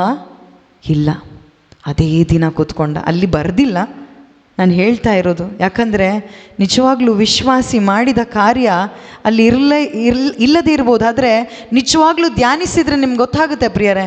ಅದೇ ದಿನ ಅಲ್ಲಿ ಸಮಾಲೋಚನೆ ನಡೀತು ಮನೆಯಲ್ಲಿ. ನೋಡಿ ಅಲ್ಲಿ ಏನು ನಡೀತಾ ಇತ್ತು ಆ ಊರಲ್ಲಿ, ನೀವು ನೋಡಿದರೆ ಗೊತ್ತಾಗುತ್ತೆ. ಏನು ನಡೀತಾ ಇತ್ತು? ಸಂಭ್ರಮ ನಡೀತಾ ಇತ್ತು, ಮದುವೆ ಮಾಡ್ತಾಯಿದ್ರು, ಮದುವೆ ಮಾಡಿಕೊಡ್ತಾಯಿದ್ರು. ಮತ್ತೇನು, ಎಷ್ಟೋ ಒಂದು ಪಾಪದ ನಡವಳಿಕೆ ಇತ್ತು, ಪಾಪದ ಜೀವಿತ ಇತ್ತು, ನಮ್ಮಂತೆ ಇತ್ತು. ಈಗ ಸ್ವಲ್ಪ ಜಾಸ್ತಿನೇ ಆಗಿದೆ. ಯಾವಾಗದದು? ಆ ಟೈಮಲ್ಲೇ ಇತ್ತು. ಅದಕ್ಕೆ ನೋಹ ಏನು ಹೇಳ್ದ ಅಂದರೆ, ನೋಡಿ ಮಕ್ಕಳೇ, ಹೆಂಡತಿ ಹತ್ರ ಕೂಡ ಹೇಳಿದರು, ಸೊಸೆಯಂದಿರ ಹತ್ರ ಹೇಳಿದರು, ನೋಡಿ ಈಗ ಜನರನ್ನು ಮೆಚ್ಚಿಸ್ಲಿಕ್ಕೆ ಹೋದರೆ ನಾವು ಕೂಡ ಜಲಪ್ರಳಯದಲ್ಲಿ ನಾಶವಾಗಿ ಹೋಗ್ತೇವೆ. ನನಗೆ ದೇವರು ಆಲೋಚನೆ ಕೊಟ್ಟಿದ್ದಾರೆ, ಈ ಜಲಪ್ರಳಯದಲ್ಲಿ ನೀನು ಮತ್ತು ನಿನ್ನ ಕುಟುಂಬ ನಾಶವಾಗಿ ಹೋಗಬಾರ್ದು, ನೀನು ಶಾಶ್ವತವಾಗಿ ಜೀವಿಸಬೇಕು. ಈಗ ನಮ್ಮ ಕುಟುಂಬಕ್ಕೆ ಹೇಳ್ತಾ ಇರೋದು, ಶಾಶ್ವತವಾಗಿ ಜೀವಿಸಬೇಕು ನೀನು. ಅದಕ್ಕಾಗಿ ಅವನು ನೋಹ ಹೇಳಿರ್ಬೋದು, ಇನ್ನು ನೋಡು ನಮಗೆ ಮದುವೆಗೆ ಕರೀತಾರೆ, ಪಾರ್ಟಿಗೆ ಕರೀತಾರೆ, ಅಲ್ಲಿ ಹೋಗುವ ಇಲ್ಲಿ ಹೋಗುವ ಶಾಪಿಂಗ್ ಹೋಗುವ ಕರೀತಾರೆ, ಅದಾದ ನಂತರ ಸ್ವಲ್ಪ ಫ್ರೆಂಡ್ಸ್ ಜೊತೆ ನಾವು ತಿರುಗುವ ಅಂಥೇಳಿ ಕರೀತಾರೆ, ಅದಾದ ನಂತರ ಏನೆಲ್ಲ ಇದೆಯೋ ಎಂಟರ್ಟೈನ್ಮೆಂಟ್, ಸಿನಿಮಾಕ್ಕೆ ಹೋಗುವ ಅಂತೇಳಿ ಕರಿಬೋದು. ಅದಾದ ನಂತರ ಎಲ್ಲಿ ನಾವು ಪಾರ್ಕಿಗೆ ಹೋಗುವ ಅಂತೇಳಿ ಕರಿಬೋದು. ಈ ರೀತಿಯಲ್ಲೆಲ್ಲ ಟೈಮ್ ಪಾಸ್ ಮಾಡಲಿಕ್ಕೆ ನಮ್ಮನ್ನು ಕರಿಬೋದು. ಆದರೆ ಮಕ್ಕಳೇ ನೋಡಿ, ದೇವರು ಹೇಳೋದು, ದೇವರು ಹೇಳಿದ್ದು ಅದು ನೆರವೇರುತ್ತದೆ. ಏಕೆಂದರೆ ದೇವರು ನಂಬಿಗಸ್ತರಾಗಿದ್ದಾರೆ. ದೇವರು ನಂಬಿಗಸ್ತರಾಗಿದ್ದಾರೆ. ಆಗ ಮಕ್ಕಳೇನು ಏನು ಹೇಳಿದ್ರಂದರೆ, ಹೇಳಲಿಲ್ಲ, ಅದರಲ್ಲಿ ಏನೂ ಇಲ್ಲ. ಆದರೆ ಏನು ಮಾಡಿದ್ರಂದರೆ, ನೋಹ ಒಂದೊಂದು ಕಟ್ಟಿಗೆಯನ್ನು ತೆಗೆದುಕೊಂಡು ಹೋದ. ಕಟ್ಟಿಗೆ ಅಂದರೆ ದೊಡ್ಡದು ಮರದ ದಿಮ್ಮಿ ನೋಡಿ, ನಮ್ಮ ಥರ JCB, ನಮ್ಮ ಥರ ಏನೆಲ್ಲ ಲಾರಿ ಏನೆಲ್ಲ ಇದೆ ಅಲ್ವಾ, ಆ ಥರ ಅಲ್ಲ. ಬದಲಾಗಿ ಅವನ ಟೈಮಲ್ಲಿ ಏನಿದೆಯೋ ನನಗೆ ಗೊತ್ತಿಲ್ಲ, ಆದರೆ ಎಷ್ಟು ಪ್ರಾಮಾಣಿಕವಾಗಿ ಮಾಡಿದ್ನಂದರೆ, ದೇವರು ನನ್ನನ್ನು ನೋಡ್ತಾರೆ ಪ್ರತಿದಿನ. ಆ ಕುಟುಂಬಕ್ಕೆ ಎಷ್ಟು ಹೀಯಾಳಿಸಿರ್ಬೋದು ಯೋಚಿಸಿ, ಧ್ಯಾನಿಸಿ. ಹೀಯಾಳಿಸ್ಲಿಲ್ವಾ? ನೀನು ಯಾವುದಕ್ಕೂ ಬರ್ತಾ ಇಲ್ಲ, ನಿನ್ನ ದೇವ್ರು ದೊಡ್ಡವರ, ನೀನು ಹುಚ್ಚನಾಗಿದ್ದಿ ಹೇಳಿರ್ಲಿಕ್ಕಿಲ್ವಾ? ಯಾರಾದರೂ ಸಮುದ್ರ ತೀರದಲ್ಲಿ ನಾವೇ ಕಟ್ತಾರೆ, ಆದರೆ ನೀನು ಎಲ್ಲಿ ಕಟ್ತಾ ಇದ್ದಿ? ಬಂಡೆ ಮೇಲೆ ಕಟ್ತಾ ಇದ್ದಿ. ಪ್ರಿಯರೇ, ನಮಗೂ ಕೂಡ ಹೇಳ್ಬೋದು, ವಾಕ್ಯ ಧ್ಯಾನಕ್ಕೆ ಹೋಗ್ತಾ ಇದ್ದಿ, ಇಡೀ ದಿನ ವೆಬೆಕ್ಸ್, ಇಡೀ ದಿನ ಪ್ರಾರ್ಥನೆ, ಇಡೀ ದಿನ ಸ್ತುತಿ ಸ್ತೋತ್ರ ನಿಮ್ಮ ಮನೆಯಲ್ಲಿ, ಇಡೀ ದಿನ ಆ ವಾಕ್ಯ ಹಂಚುದಂತೆ. ಯಾವ ಸಮಾರಂಭಕ್ಕೂ ನೀನು ಬರ್ತಾ ಇಲ್ಲ, ಏನಾಗಿದೆ ನಿನಗೆ, ಹುಚ್ಚಿಡ್ದಿದ್ಯಾ ನಿನಗೆ ಅಂತೇಳಿ ಕರಿಬಹುದು ಪ್ರಿಯರೇ, ಕರಿಬಹುದು. ಆದರೆ ನಮ್ಮ ಕುಟುಂಬದ ನಿರೀಕ್ಷೆ ಏನಾಗಿದೆಯೋ, ಕುಟುಂಬ ಸಮೇತವಾಗಿ, ಅಂದರೆ ಯಜಮಾನ ಯಾರಾಗಿರ್ಬೇಕು ಗೊತ್ತಾ? ಯೇಸು ಆಗಿರಬೇಕು. ಯೇಸು ಒಂದು ವೇಳೆ ಯಜಮಾನ ಆದರೆ ಖಂಡಿತವಾಗ್ಲೂ ನಾವು ಯಾರನ್ನು ನೋಡಲಿಕ್ಕಾಗೋದಿಲ್ಲ, ಯಾವುದನ್ನು ಬಯಸ್ಲಿಕ್ಕಾಗೋದಿಲ್ಲ. ಯಾಕಂದರೆ ಯಜಮಾನ ಜವಾಬ್ದಾರಿ ಕೊಟ್ಟಿದ್ದಾರೆ ನನಗೆ. ಯಜಮಾನ ಮರಳಿ ಬರ್ತಾರೆ. ಯಜಮಾನ ಮರಳಿ ಬರುವಾಗ ನಾನು ಮಾತ್ರ ಅಲ್ಲ, ನನ್ನ ಇಡೀ ಕುಟುಂಬ, ಮಕ್ಕಳಿದ್ರೆ ಮಕ್ಕಳು, ಗಂಡ ಹೆಂಡತಿ ಎಲ್ಲರೂ ಕೂಡ ನಾವು ಒಟ್ಟಾಗಿ ಸೇರಿ ಹೋಗಬೇಕು. ಈ ಒಂದು ಬಯಕೆ ನಮ್ಮದಾಗಿರುತ್ತೆ ಪ್ರಿಯರೇ, ಆಗುತ್ತೆ, ಸಾಧ್ಯ ಇದೆ. ನಾವು ಮನಸ್ಸು ಮಾಡಬೇಕು. ನೋವ ಮನಸ್ಸು ಮಾಡ್ದ, ಅವನಿಗೂ ಆಕರ್ಷಣೆ. ನಾವು ಹೇಳ್ತೇವೆ ನೋಡಿ, ಇಲ್ಲಿ ಇದ್ದ ಬೈಬಲಲ್ಲಿರುವ ಕುಟುಂಬಗಳನ್ನು ತೋರಿಸಿ ಹೇಳ್ತೇವೆ, ಅವರಿಗೆ ಈ ಥರ ಎಲ್ಲ ಟೆಂಪ್ಟೇಷನ್ ಇರಲಿಲ್ಲಪ್ಪ, ಈ ಥರ ಎಲ್ಲ ಮೊಬೈಲ್ ಇರಲಿಲ್ಲಪ್ಪ, ಈ ಥರ ಎಲ್ಲ ಇರಲಿಲ್ಲ ಅಂತೇಳಿ ನಾವು ಹೇಳ್ತೇವೆ. ನಮ್ಮ ಥರನೇ ಅವರಿಗೂ ಕೂಡ ದೇಹ ಇತ್ತು ಪ್ರಿಯರೇ, ನಮ್ಮ ಥರನೇ ಆಕರ್ಷಣೆ ಇತ್ತು, ನಮ್ಮ ಥರನೇ ಈ ಲೋಕ ಇತ್ತು. ಆದರೂ ಕೂಡ ಅವರಲ್ಲಿ ಏನಿತ್ತಂದರೆ, ಅವರಲ್ಲಿ ವಿಶ್ವಾಸ ಇತ್ತು. ಇಂದು ಒಂದು ವೇಳೆ ನಮ್ಮ ಕುಟುಂಬದಲ್ಲಿ ನಾವು ಒಬ್ಬೊಬ್ಬರು ವಿಶ್ವಾಸಿಗಳಾಗೋದು ಹೇಗೆ? ನಾನು ಹೇಳಿದೆ, ಶುಭ ಸಂದೇಶವನ್ನು ಆಲಿಸೋದು. ಎಷ್ಟು ನಾವು ವಾಕ್ಯ ಆಲಿಸ್ತೇವಲ್ವಾ, ಆ ಶುಭ ಸಂದೇಶ ನಮ್ಮ ಒಳಗಡೆ ಪ್ರಕಟಣೆ ಕೊಡೋದು ಯಾರು? ದೇವರೇ. ಖಂಡಿತವಾಗ್ಲೂ ನಾವು ಭಾಗ್ಯವಂತರು ಇಲ್ಲಿ ಬಂದಿದ್ದೇವೆ. ಯಾಕಂದ್ರೆ ದೇವ್ರು ಏನು ಬಯಸ್ತಾ ಇದ್ದಾರಂದರೆ, ನಮ್ಮೊಬ್ಬೊಬ್ಬರ ಕುಟುಂಬ ಒಂದು ಶುಭ ಸಂದೇಶದ ವಿಶ್ವಾಸದ ಕುಟುಂಬವಾಗಿ ಮಾರ್ಪಾಡಾಗಬೇಕಂತೇಳಿ ದೇವ್ರ ಚಿತ್ತ. ಸುಮ್ಮನೆ ನಾವು ನಾಶವಾಗಿ ಆ ಒಂದು ಲೋಕದಲ್ಲಿ ಮತ್ತು ಆ ಒಂದು ವಿನಾಶದ ಕೂಪದಲ್ಲಿ ಇರಬೇಕಂತೇಳಿ ಅಲ್ಲ, ಬದಲಾಗಿ ನಿತ್ಯಕ್ಕೂ ನಮ್ಮ ಹೆಸರಿರಬೇಕು. ಅಂದರೆ ನಿಮ್ಮ ಹೆಸರಲ್ಲ, ಯೇಸುವಿನ ಜೊತೆಗೆ ನಾವು ನಮ್ಮ ಕುಟುಂಬದ ಹೆಸರು, ಅಂದರೆ ಶಾಶ್ವತವಾಗಿ ಯೇಸು ಕುಟುಂಬ ಅಂಥೇಳಿ ನಮ್ಮನ್ನು ಕರಿಬೇಕು. ಅಬ್ರಹಾಮನ ಆ ಒಂದು ಕುಟುಂಬಸ್ಥರು ನಾವು ಎಲ್ಲರೂ ಒಂದು ವೇಳೆ ವಿಶ್ವಾಸಕ್ಕೆ ಬಂದರೆ, ವಿಶ್ವಾಸದ ಜೀವನ ನಾವು ಜೀವಿಸಿದರೆ, ವಿಶ್ವಾಸದ ಅಡಿಪಾಯದಲ್ಲಿ ನಾವು ಜೀವಿಸಿದರೆ, ಖಂಡಿತವಾಗಲೂ ನಮ್ಮ ಕುಟುಂಬ ಆತನು ಮೆಚ್ಚುವ ಕುಟುಂಬ ಆಗುತ್ತೆ. ನೋಡಿ, ನೋವೊಂದೇ ತಗೊಳ್ಳೋಣ. ಈಗ ನೋಹನಿಗೆ ನಾನು ಹೇಳಿದ ಥರ ಯಾವ ರೀತಿಯಲ್ಲೆಲ್ಲ ಆಕರ್ಷಣೆ ಬಂದಿರ್ಬೋದಲ್ಲ, ನೋಹನಿಗೂ ಬಂದಿರ್ಬೋದು. ಮಕ್ಕಳಿಗೆ ನೋಹ ಬಿಡಿ, ಅವರ 3 ಯುವ ಜನರು ಮಕ್ಕಳು, ಗಂಡು ಮಕ್ಕಳು. ಈಗ ಗಂಡು ಮಕ್ಕಳು 3 ಅಂತೇಳಿ ಹೇಳುವಾಗ ಅವರಿಗೆ ಆಕರ್ಷಣೆ ಬರೋದಿಲ್ವಾ? ಆದರೆ ತಂದೆ ಏನು ಮಾಡ್ತಾ ಇರ್ದಿರ್ಬೋದು, ಒಂದು ವೇಳೆ ಟೆಂಪ್ಟೇಷನ್ ಬರ್ಬೋದು. ಅಪ್ಪ ಇವತ್ತು ನಾನು ಹೋಗಿ ಬರ್ತೇನೆ. ಒಬ್ಬ ಹೇಳ್ಬೋದು ಇವತ್ತು ಸ್ವಲ್ಪ ನಾನು ರೆಸ್ಟ್ ತಗೊಳ್ತೇನೆ. ಇನ್ನೊಬ್ಬ ಹೇಳ್ಬೋದು ಅಲ್ಲಿ ನಾನು ತಿರ್ಕೊಂಡು ಬರ್ತೇನೆ, ಅಲ್ಲಿ ಮದುವೆ ಸಮಾರಂಭ ನಡೀತಾ ಇದೆ, ಅಲ್ಲಿ ಸ್ವಲ್ಪ ಏನೋ ಇದೆ, ನಾನು ನೋಡ್ಕೊಂಡು ಬರ್ತೇನೆ ಅಂತೇಳಿ ಹೇಳ್ಬೋದು. ಅಥವಾ ಹೋಗಲಿಕ್ಕೆ ಪ್ರಯತ್ನ ಪಟ್ಟಿರ್ಬೋದು, ಹೋಗಿರ್ಲೂಬಹುದು. ಆದರೆ ಅಪ್ಪ ಹೇಳೋದೊಂದೇ, ಪ್ರತಿದಿನ ಒಂದೇ. ನೋಡಿ ಮಕ್ಕಳೇ, ಜಲಪ್ರಳಯ ಬರುತ್ತೆ. ಒಂದೇ ಮಾತು, ಮನೇಲಿ ಏನು ಮಾತು? ಜಲಪ್ರಳಯ ಬರುತ್ತೆ. ನಮ್ಮ ಕುಟುಂಬವನ್ನು ದೇವರು ಆರಿಸಿದ್ದಾರೆ. ನಮಗೊಂದೇ ಕೆಲಸ. ಏನು ಕೆಲಸ ಅದು? ನಾವೇ ಕಟ್ಟಬೇಕು. ಇಂದು ಪ್ರಿಯರೇ, ನಮ್ಮ ಕುಟುಂಬದಲ್ಲಿ ಏನು ಮಾತುಕತೆ ನಡೀತಾ ಇದೆ? ನನ್ನ ಕುಟುಂಬದಲ್ಲಿ ನಾನು ಹೇಳ್ತೇನೆ, ಎಷ್ಟು ಮಾರ್ಕ್ಸ್ ಬಂತು,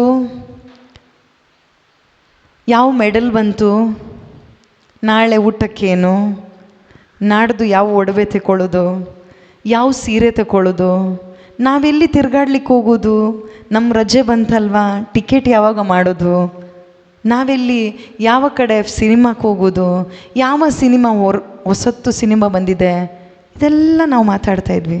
ಮತ್ತು ಒಬ್ಬೊಬ್ಬರ ಕೈಯಲ್ಲಿ ಒಂದೊಂದು ಮೊಬೈಲ್ ಹಿಡ್ಕೊಂಡು ತಿರುಗಿಡಿಸ್ತಾ ಇರೋದು. ಮಾತಿಲ್ಲ. ಮಾತಿದ್ರು ಇದೇ ಮಾತು, ಮತ್ತೇನು ಮೊಬೈಲಲ್ಲಿ ತಿರುಗಿಸ್ತಾ ಇರೋದು. ಏನಂತ ಗೊತ್ತಿಲ್ಲ. ಎಂಟರ್ಟೈನ್ಮೆಂಟ್ ಇದೇ ಮಾತು.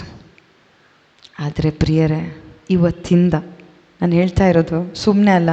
ಯಾವಾಗ ಯೇಸುವಿನ ವಾಕ್ಯ ಕುಟುಂಬದೊಂದಿಗೆ ಸೇರಿ ವಾಕ್ಯ ಹಂಚುವಾಗ ನಿಜವಾಗ್ಲೂ ನಮ್ಮ ಕುಟುಂಬದಲ್ಲಿ ಬದಲಾವಣೆಗಳು ಕಂಡವು. ಯಾಕಂದರೆ ಒಂದು ಉದಾಹರಣೆ ಇದೆ ಲೂಕನ ಶುಭ ಸಂದೇಶದಲ್ಲಿ. ಅಲ್ಲಿ ಎಮ್ಮಾವು ಗ್ರಾಮಕ್ಕೆ ಹೋಗ್ತಾರೆ ಜೆರುಸಲೇಮಿಂದ ಶಿಷ್ಯರು. ಯಾಕೆ ಗೊತ್ತಾ? ಅವರಿಗೆ ಬೇಸರ ಆಗುತ್ತೆ, ದುಃಖ ಆಗುತ್ತೆ. ಯೇಸು ಸತ್ತೋದ್ರು. ಯೇಸು ಪುನರುತ್ಥಾನಗೊಂಡದ್ದು ಗೊತ್ತಿಲ್ಲ ಅವರಿಗೆ. ಯೇಸು ಸತ್ತೋದ್ರು, ಇನ್ನೂ ನಾವು ನಮ್ಮ ಕೆಲಸಕ್ಕೆ ಹೋಗುವ ಅಂತೇಳಿ ಎಮ್ಮಾವು ಗ್ರಾಮಕ್ಕೆ ಹೋಗ್ತಾರೆ. ಜೆರುಸಲೇಮನ್ನು ಬಿಟ್ಟು ಹೋಗುವಾಗ ದಾರಿಯಲ್ಲಿ ಅವ್ರ ಜೊತೆ ಯೇಸು ಮಾತಾಡ್ತಾ ಇರೋದಂತೇಳಿ ಅವ್ರಿಗೆ ಗೊತ್ತೇ ಇಲ್ಲ. ಆದರೆ ಕೊನೆಗೆ ಗೊತ್ತಾಗುತ್ತೆ, ನಮ್ಮ ಜೊತೆ ಮಾತಾಡಿದ್ದು ಯೇಸು ಕ್ರಿಸ್ತರು. ಅವರು ಮಾತಾಡುವಾಗ ನನ್ನ ಹೃದಯ ಏನಾಗ್ತಿತ್ತು? ಕುದೀತಾ ಇತ್ತು ಅಂತೇಳಿ ಹೇಳ್ತಾರೆ. ಬಂದು ಏನು ಮಾಡ್ತಾರಂದರೆ ಬಂದು ಆ ಶಿಷ್ಯರಿಗೆ ಹೇಳ್ತಾರೆ. ಪ್ರಿಯರೇ, ಏನಂತೇಳಿ ಹೇಳ್ತಾರೆ ಗೊತ್ತಾ? ಲೂಕನ ಶುಭ ಸಂದೇಶ. Thank you Jesus, praise you Jesus, hallelujah, ಯೇಸುವೇ ಸ್ತೋತ್ರಪ್ಪ. ಓಕೆ, ಲೂಕನ ಶುಭ ಸಂದೇಶ 24ನೇ ಅಧ್ಯಾಯ 36ನೇ ವಾಕ್ಯ ನೋಡಿ. ಅವರು ವರದಿ ಅಂದರೆ ಏನು ಹೇಳ್ತಾ, ಆ ಇಬ್ಬರು ಶಿಷ್ಯರಿದ್ದಾರಲ್ವಾ, ಎಲ್ಲಿ ಬಂದರು? ಮನೆಗೆ ಬಂದರು. ಆ ಮನೆಗೆ ಬಂದು ಬಾಗಿಲಾಕಿ ಈ ಶಿಷ್ಯರಿಗೆ ಹೇಳ್ತಾರೆ, ವರದಿ ಮಾಡ್ತಾರೆ, ನಾವು ಯೇಸುವನ್ನು ನೋಡಿದ್ವಿ, ಯೇಸು ನಮ್ಮ ಜೊತೆ ಮಾತಾಡಿದರು, ಯೇಸು ಮಾತಾಡುವಾಗ ನನ್ನ ಹೃದಯ ಕುತೂಹಲದಿಂದ ಕುದೀತಾ ಇತ್ತು, ನಮ್ಮ ಜೊತೆಗೆ ಕೂತ್ಕೊಂಡು ಅವರು ಊಟ ಮಾಡಿದರು, ಯೇಸುವಿನ ವಾಕ್ಯ ಹೇಳ್ತಾ ವರದಿ ಮಾಡ್ತಾ ಇರುವಾಗಲೇ ಏನಾಯ್ತಂದರೆ, ಏನಾಯಿತು? ಯೇಸು ಸ್ವಾಮಿ ಅವರ ಮಧ್ಯದಲ್ಲಿ ಪ್ರತ್ಯಕ್ಷರಾದರು. ಎಷ್ಟು ಚೆನ್ನಾಗಿದೆ ಅಲ್ವಾ ಪ್ರಿಯರೇ? ನೋಡಿ, ನಿಮ್ಮ ಡೋರ್ ಮುಚ್ಚಿರ್ಬೋದು, ಡೋರ್ ಲಾಕ್ ಮಾಡಿ ಎಲ್ಲ ಮಾಡಿರ್ಬೋದು ನೀವು. ಆದರೆ ಯಾವಾಗ ಇಬ್ಬರು ಮೂವರು ಎಲ್ಲೋ ಹೋಗ್ಬೇಕಂತಿಲ್ಲ, ನಿಮ್ಮ ಕುಟುಂಬದೊಂದಿಗೆ ಇದ್ದು ನೀವು ಕೂತ್ಕೊಂಡು ಯೇಸು ಏನು ಹೇಳ್ತಾರೆ ಗೊತ್ತಾ, ಯೇಸು ಎಷ್ಟು ಒಳ್ಳೆಯವರು ಗೊತ್ತಾ, ಯೇಸು ಅಂತೇಳಿ ಹೇಳಿದರೆ ಸಾಕು, ಅಲ್ಲಿ ಯಾರು ಬಂದರು? ಯೇಸು ಅವರ ಮಧ್ಯದಲ್ಲಿ ಬಂದು ಏನು ಹೇಳ್ತಾ ಇದ್ದಾರೆ ಗೊತ್ತಾ? ನಿಮಗೆ ಶಾಂತಿ, ನಿಮಗೆ ಸಮಾಧಾನ, ನಿಮಗೆ ಶಾಂತಿ.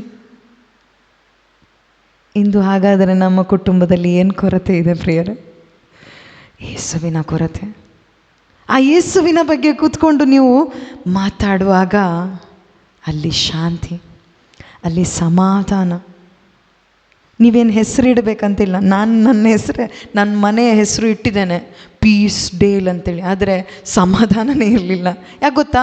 ಮಾತು ಬರೀ ಲೋಕದ್ದು ಮಾತು ಬರೀ ಈ ಲೋಕದಲ್ಲಿ ಏನು ಸಾಧಿಸಬೇಕು ಎಂಬ ಮಾತು. ಬರೀ ಲೋಕ ಲೋಕ ಲೋಕ ಲೋಕ, ದುಡ್ಡು ದುಡ್ಡು ದುಡಿಮೆ ಅಷ್ಟೇ. ಆದರೆ ಯಾವಾಗ ಅದು ಯಾರೇ ಇರ್ಬೋದು, ಗಂಡ ಹೆಂಡತಿ ಕೂತ್ಕೊಂಡಿರ್ಬೋದು, ಮಕ್ಕಳ ಜೊತೆ, ತಾಯಿ ಮಕ್ಕಳ ಜೊತೆ ಕೂತ್ಕೊಂಡಿರ್ಬೋದು, ಅಥವಾ ತಂದೆ ಮಕ್ಕಳ ಜೊತೆ. ಯಾಕೆ ಗೊತ್ತಾ? ನೋಡಿ, ಧರ್ಮೋಪದೇಶ ಕಾಂಡದಲ್ಲಿ ನೀವು ಓದಿದರೆ ಗೊತ್ತಾಗುತ್ತೆ ಏನು ಮಾತಾಡಬೇಕು ಅಂತೇಳಿ ಕೂಡ ದೇವರು ಹೇಳಿದ್ದಾರೆ.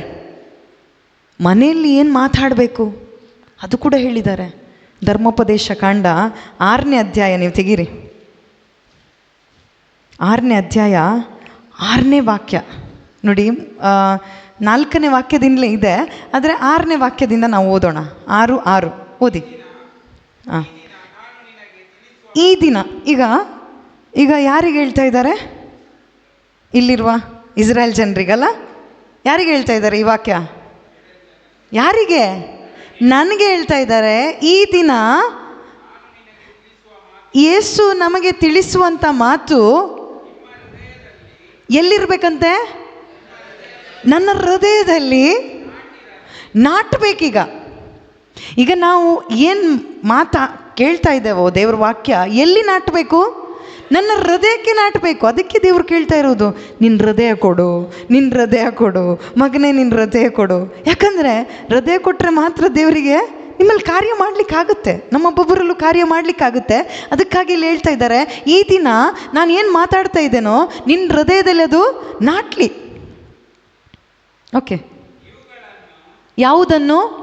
ಈಗ ಏನೆಲ್ಲ ನಾವು ಧ್ಯಾನಿಸ್ತಾ ಇದ್ದೇವಲ್ವಾ 2 ದಿನದಿಂದ, ಇವುಗಳನ್ನು ಯಾರಿಗೆ ಹೇಳ್ಬೇಕಂತೆ? ನಿನ್ನ ಮಕ್ಕಳಿಗೆ. ಮಕ್ಕಳಿಗಂದರೆ ನಿನ್ನ ಕುಟುಂಬದಲ್ಲಿ ಯಾರೆಲ್ಲ ಇದ್ದಾರೋ ಅವರಿಗೆಲ್ರಿಗೂ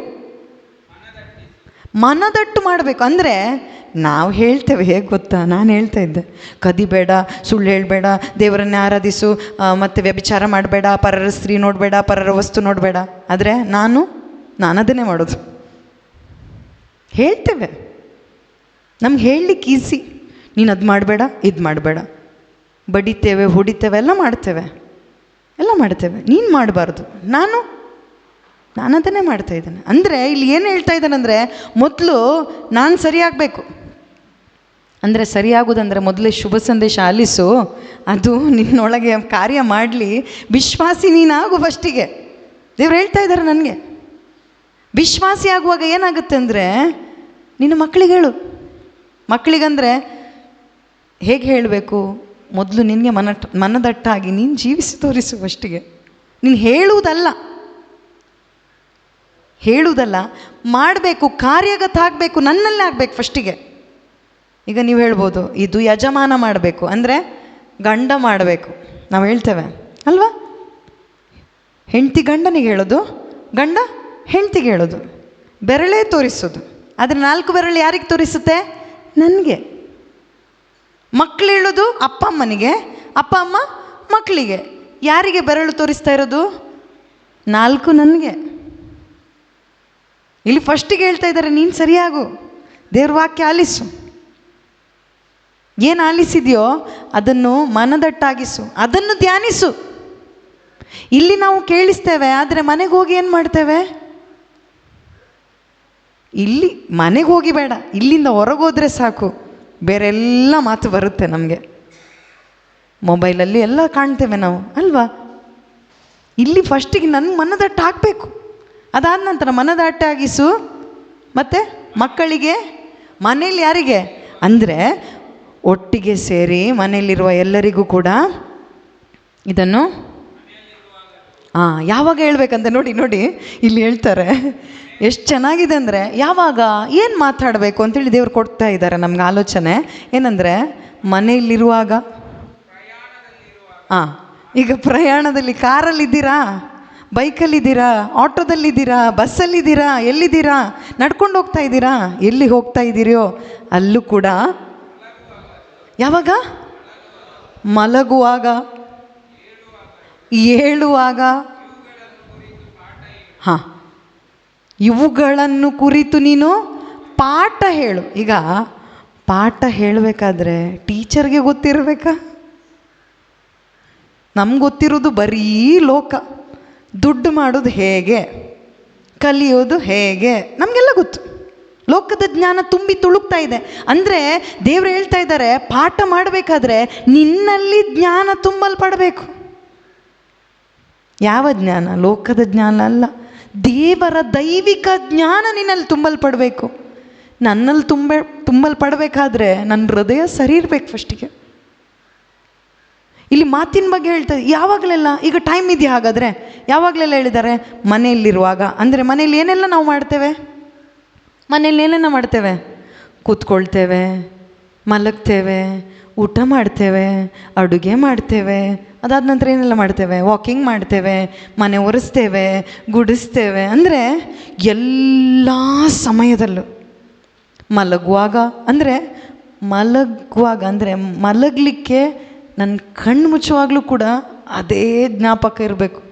ನೋಹ ಇದನ್ನೇ ಮಾಡ್ದ. ಇಂದು ಇದನ್ನೇ ನಾವು ಮಾಡ್ತಾ ಇದ್ದೇವಾ? ಏನು ಮಾಡ್ತಾ ಇದ್ದೇವೆ? ನನಗೆ ಭಯ ಆಗ್ತಾ ಇದೆ ನಿಜ. ನೋಹ ಮಾಡಿದ ಪ್ರಿಯರೇ. ಇಂದು ದೇವರು ನನ್ನನ್ನು ಕರೀತಾ ಇದ್ದಾರೆ, ನಮ್ಮೊಬ್ಬೊಬ್ಬರನ್ನು ಕರೀತಾ ಇದ್ದಾರೆ.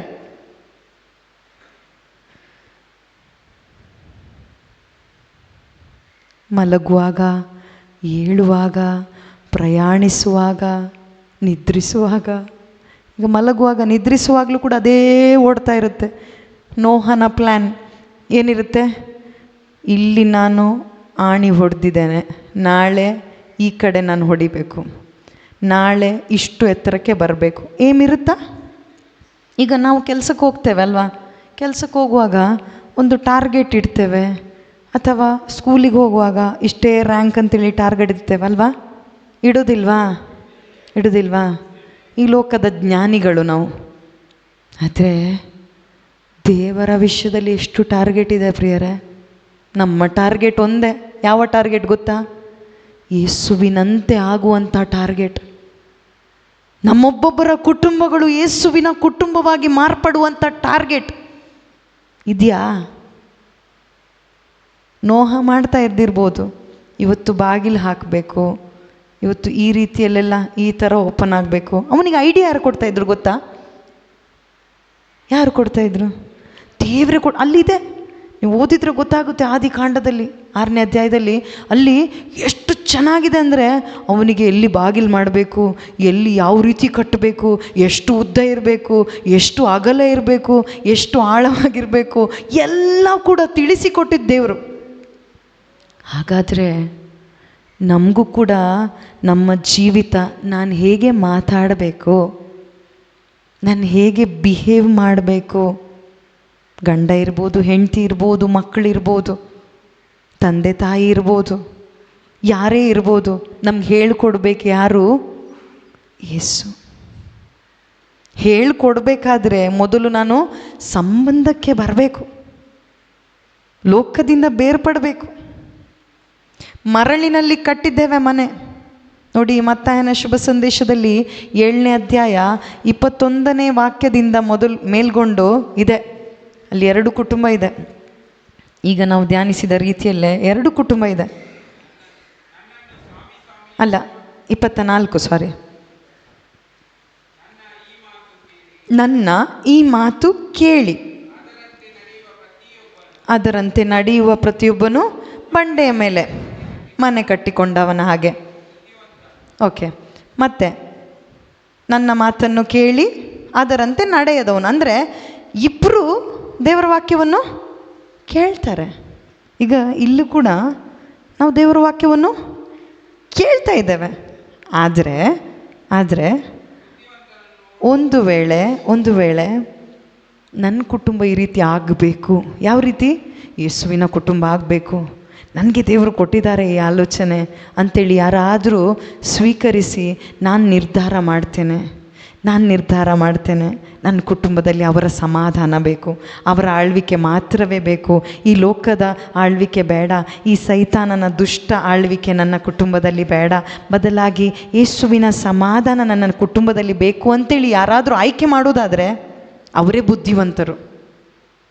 ಅವರೇ ಆಯ್ಕೆ ಮಾಡಿ ಒಂದು ನಿರ್ಧಾರ ಮಾಡಿದರೆ ಸಾಕು, ಅದನ್ನು ಅನುಸರಿಸಲಿಕ್ಕೆ ಪ್ರೇರಣೆ ಕೊಡ್ತಾರೆ ದೇವರು. ನೋಹನಿಗೂ ಕೊಟ್ಟರು.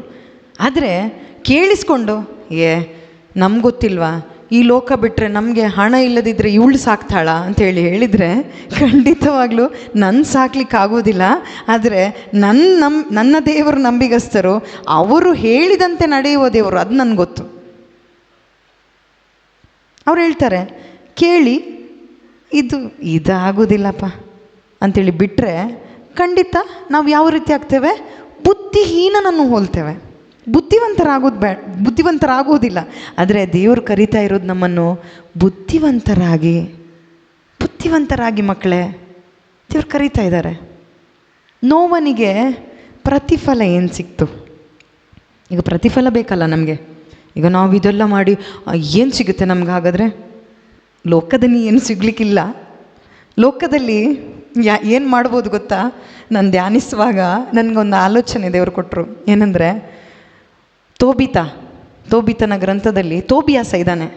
ತೋಬಿಯಾಸ ಮತ್ತು ಸಾರಾ ಏನು ಮಾಡಿದ್ರಂದರೆ, ಅವರು ಸಾರಳಿಗೆ ಅಲ್ಲಿ ಅಸ್ಮದೇವಸ್ ಎಂಬ ಅವನು ಸೈತಾನ ಕಾಡಿಸ್ತಾ ಇದ್ದ. 7 ಮಂದಿ ಸತ್ತೋದ್ರು.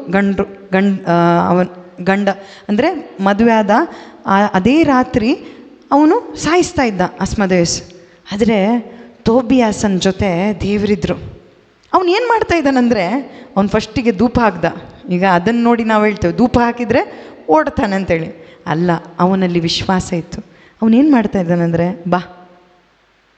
ಬಾ ಅಂಥೇಳಿ ತೋಬಿತನ ಗ್ರಂಥ 8ನೇ ಅಧ್ಯಾಯದಲ್ಲಿದೆ. ಬಾ ಮಗಳೇ ಸಾರಾ, ಬಾ ನನ್ನ ಪತ್ನಿಯೇ, ಬಾ ನಾವು ಪ್ರಾರ್ಥಿಸೋಣ. ಪ್ರಾರ್ಥಿಸ್ತಾ ಇದ್ದಾರೆ, ಮೊಣಕಾಲಾಕಿ ಪ್ರಾರ್ಥಿಸ್ತಾ ಇದ್ದಾರೆ. ಮೊದಲನೇ ರಾತ್ರಿ ಪ್ರಾರ್ಥಿಸ್ತಾ ಇದ್ದಾರೆ. ಪ್ರಾರ್ಥಿಸುವಾಗ ದೇವರವ್ರ ಮೇಲೆ ಕರುಣೆ ತೋರಿದ್ರು. ಅದನ್ನು ಓದಿ ಎಷ್ಟು ಚೆನ್ನಾಗಿದೆ ಗೊತ್ತಾ ಆ ಪ್ರಾರ್ಥನೆ. ಅವ್ರು ಹೇಳ್ತಾರೆ ಅಲ್ಲಿ, ಆದಿಯಲ್ಲಿ ನೀವು ಆದಾಮನನ್ನು ಹವ್ವಳನ್ನು ಉಂಟು ಮಾಡಿದ್ರಿ, ಅದೇ ರೀತಿಯಲ್ಲಿ ಈ ವಿವಾಹವನ್ನು ಕೂಡ ನೀವೇ ಮಾಡಿದ್ದೀರಿ, ನೀವೇ ಈ ಕುಟುಂಬವನ್ನು ಕಟ್ಟಿದ್ದೀರಿ. ಈ ಸಹೋದರಿಯನ್ನು ನನ್ನ ಸಹೋದರಿಯಾಗಿ ನಾನು ಸ್ವೀಕರಿಸ್ತೇನೆ, ಕಾಮಾಭಿಲಾಷೆಗಾಗಲ್ಲ, ದೇಹದ ದುರಿಚೆಗಾಗಿ ಅಲ್ಲ ಅಂಥೇಳಿ ಅವನು ಎಷ್ಟು ಚೆನ್ನಾಗಿ ಹೇಳ್ತಾ ಇದ್ದಾನೆ ಗೊತ್ತಾ. ಅಷ್ಟು ಮಾತ್ರ ಅಲ್ಲ, ಒಟ್ಟಾಗಿ ಸೇರಿ ಆಮೇನ್ ಅಂತೇಳಿ ಹೇಳ್ತಾರೆ, ಹಾಗೇ ಆಗಲಿ ಅಂತೇಳಿ ಹೇಳ್ತಾರೆ.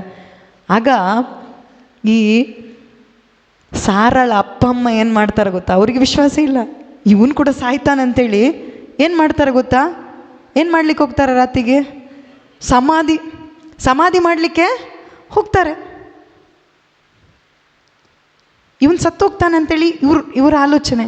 ಅದೇ ರೀತಿ ಪ್ರಿಯರೇ, ಲೋಕದ ಜನ ಹೇಳ್ಬೋದು, ಈ ರೀತಿಯಲ್ಲೂ ಹೋದರೆ ಇವರು ಕುಟುಂಬ ಸಮಾಧಿ ಆಗ್ತದೆ ಅಂತೇಳಿ. ಸಮಾಧಿಯಲ್ಲಿರುವವರು ನಿಮ್ಗೆ ಹೇಳ್ಬೋದು,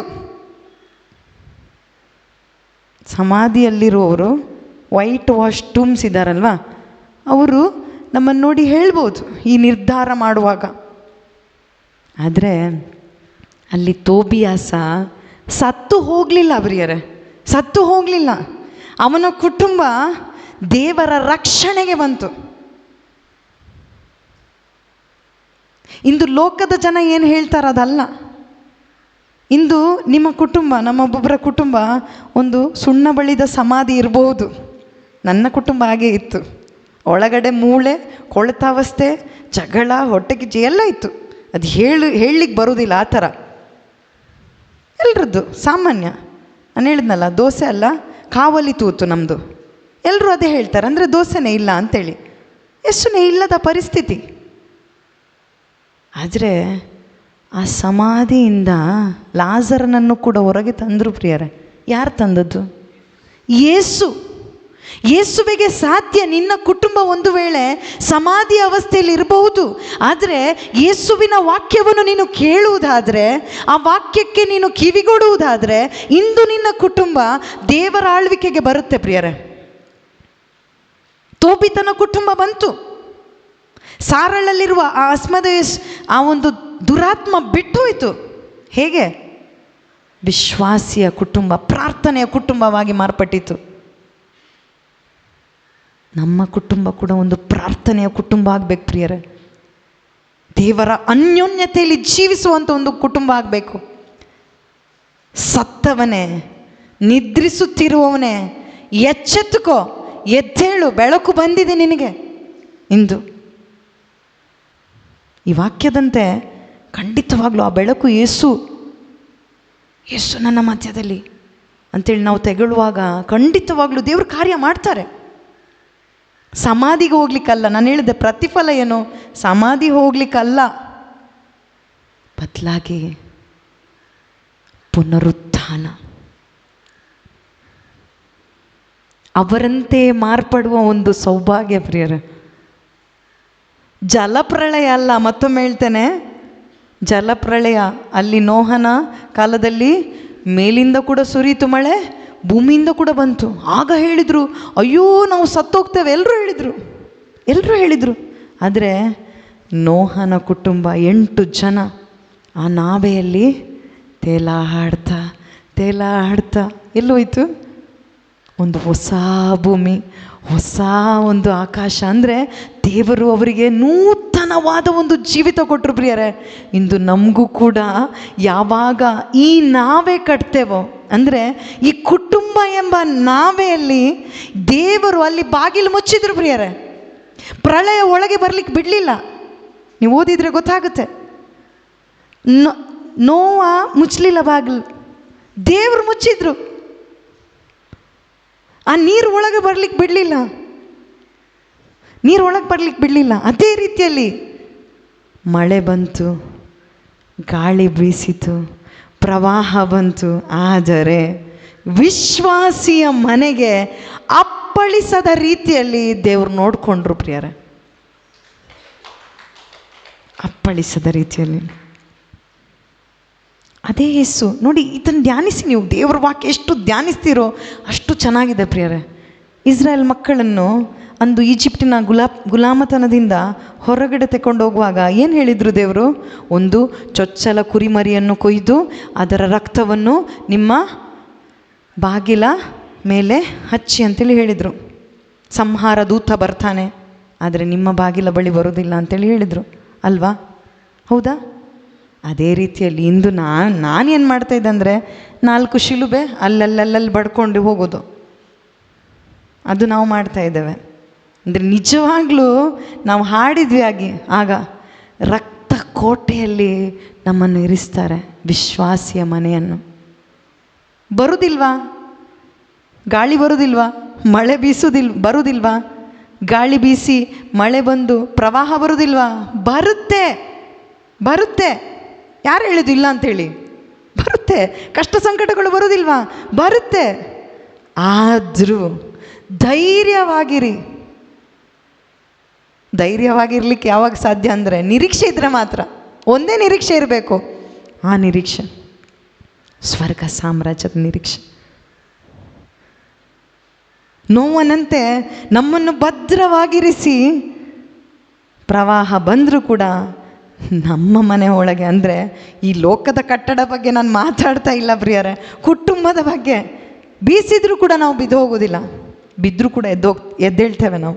ಯಾಕಂದರೆ ವಿಶ್ವಾಸಿ ನೀತಿವಂತ 7 ಸಾಲಿ ಬಿದ್ದರೂ ಕೂಡ ಅವನು ಎದ್ದೇಳ್ತಾನೆ ಪ್ರಿಯರೇ. ದೇವರ ವಾಕ್ಯದಂತೆ ಅವನು ಎದ್ದೇಳ್ತಾನೆ. ಅದೇ ರೀತಿ ದೇವರ ವಾಕ್ಯ ನಮ್ಮನ್ನು ಎಬ್ಬಿಸ್ತದೆ.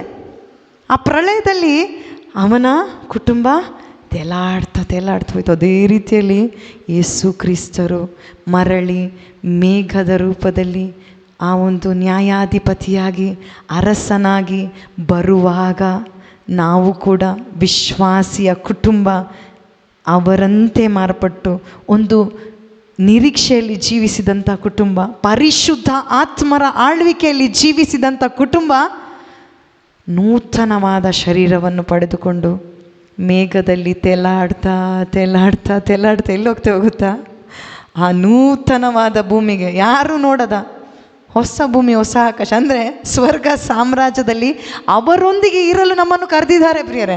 ಅದೇ ದೇವರು ಹೇಳ್ತಾ ಇದ್ದಾರೆ, ಇಂದು ಆಸೆ ಬರಲಿ ನೋಡೋಣ.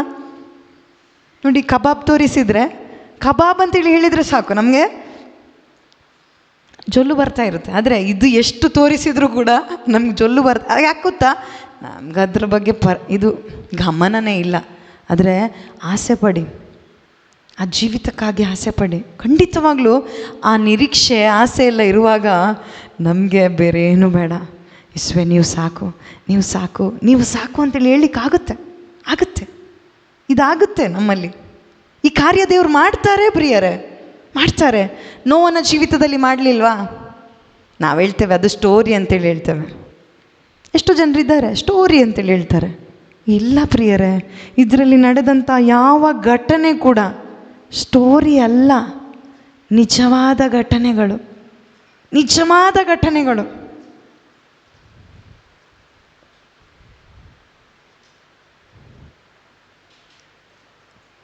ಎಲ್ಲರಿಗೂ ಕೂಡ ಈ ನಿಜವಾದ ಘಟನೆಗಳು ಜೀವಿಸ್ಲಿಕ್ಕೊಂದು ಪ್ರೇರಣೆ. ಇವತ್ತಿನಿಂದ ಕಂಪೇರ್ ಮಾಡೋದು ಬಿಡಿ, ಇದರೊಂದಿಗೆ ಕಂಪೇರ್ ಮಾಡಿ. ನನ್ನ ಕುಟುಂಬ ಹೇಗಿದೆ, ನನ್ನ ಭಯ ಆಗುತ್ತೆ. ಯಾಕಂದ್ರೆ ನನ್ನ ಕುಟುಂಬ ಇನ್ನೂ ಮಾರ್ಪಡಲಿಕ್ಕಿದೆ, ಎಷ್ಟೋ ರೀತಿಯಲ್ಲಿ ಮಾರ್ಪಡಲಿಕ್ಕಿದೆ. ಪ್ರತಿದಿನ ಹೋರಾಟ ಇದೆ ಪ್ರಿಯರೇ. ಲೋಕ ಬರುವುದಿಲ್ವಾ? ಬರುತ್ತೆ, ಲೋಕ ಬರುತ್ತೆ. ಆದರೆ ಲೋಕ ಬಂದರೂ ಕೂಡ ಯಾವಾಗ ನೀವು ಯೇಸುವನ್ನು ಸ್ತುತಿಸ್ತೀರೋ, ಒಟ್ಟಾಗಿ ಸೇರಿ ದೇವರ ವಾಕ್ಯವನ್ನು ಹಂಚ್ತೀರೋ, ಆ ವಾಕ್ಯ ನಿಮ್ಮಲ್ಲಿ ಕಾರ್ಯ ಮಾಡುತ್ತೆ. ಯಾಕಂದರೆ ವಾಕ್ಯ ಜೀವಂತವಾದದ್ದು, ಕ್ರಿಯಾತ್ಮಕವಾದದ್ದು, ಈ ಕತ್ತಿಗಿಂತಲೂ ಹರಿತವಾದದ್ದು, ಪ್ರಾಣ ಮತ್ತು ಆತ್ಮ, ಕೀಲು ಮತ್ತು ಮಚ್ಚೆಗಳ ಭೇದವನ್ನು ಛೇದಿಸುವಂಥದ್ದು, ಹೃದಯದ ಆಸೆ ಆಲೋಚನೆಗಳನ್ನು ವಿವೇಚಿಸುವಂಥದ್ದು ದೇವರ ವಾಕ್ಯ. ಹೊಸ ನಿರೀಕ್ಷೆಯನ್ನು ತರುವಂಥದ್ದು ದೇವರ ವಾಕ್ಯ.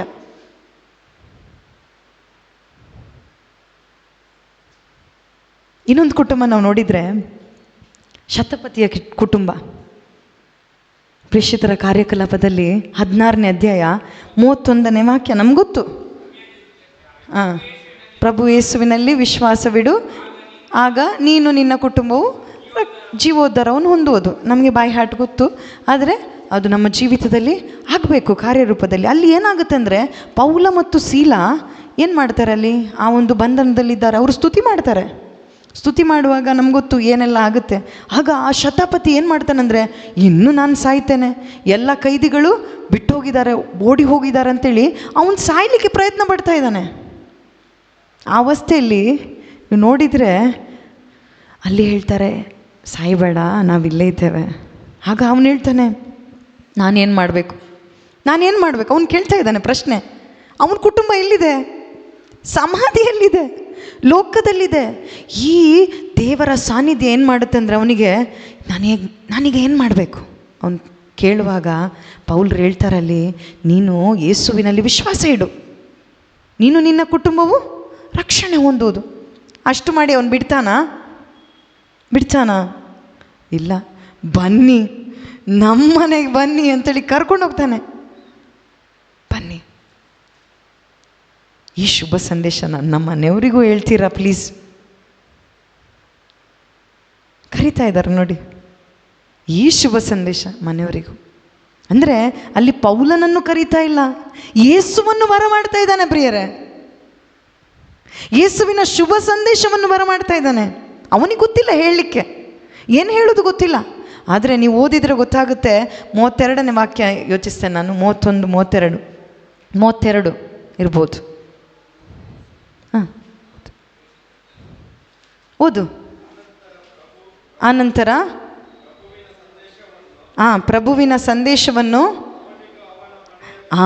ನೋಡಿ, ಅವನಿಗೆ ಮಾತ್ರ ಅಲ್ಲ, ಅವನಿಗೂ ಅವನ ಮನೆಯಲ್ಲಿದ್ದ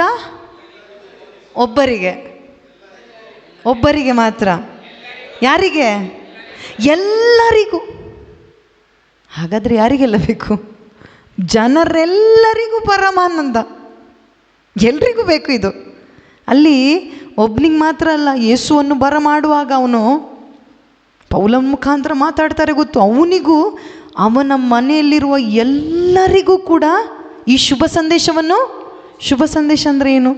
ಯೇಸು ಕ್ರಿಸ್ತರ ವಿಷಯವಾದ ಆ ರಕ್ಷಣೆಯ ಸಂದೇಶ, ಅದನ್ನು ಬೋಧಿಸಿದರು.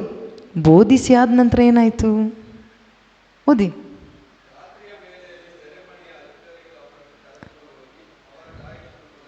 ಗಾಯಗಳನ್ನು ತೊಳೆದ್ರು. ಅದಾದ ನಂತರ ಒಂದು ವಾಕ್ಯ ಇದೆ, ಆ ಕುಟುಂಬದವರು ಹೇಳ್ತಾರೆ, ಈಗ ಶುಭ ಸಂದೇಶವನ್ನು ಪಡೆದ ಆ ಕುಟುಂಬದವರು ಏನು ಹೇಳ್ತಾರೆ?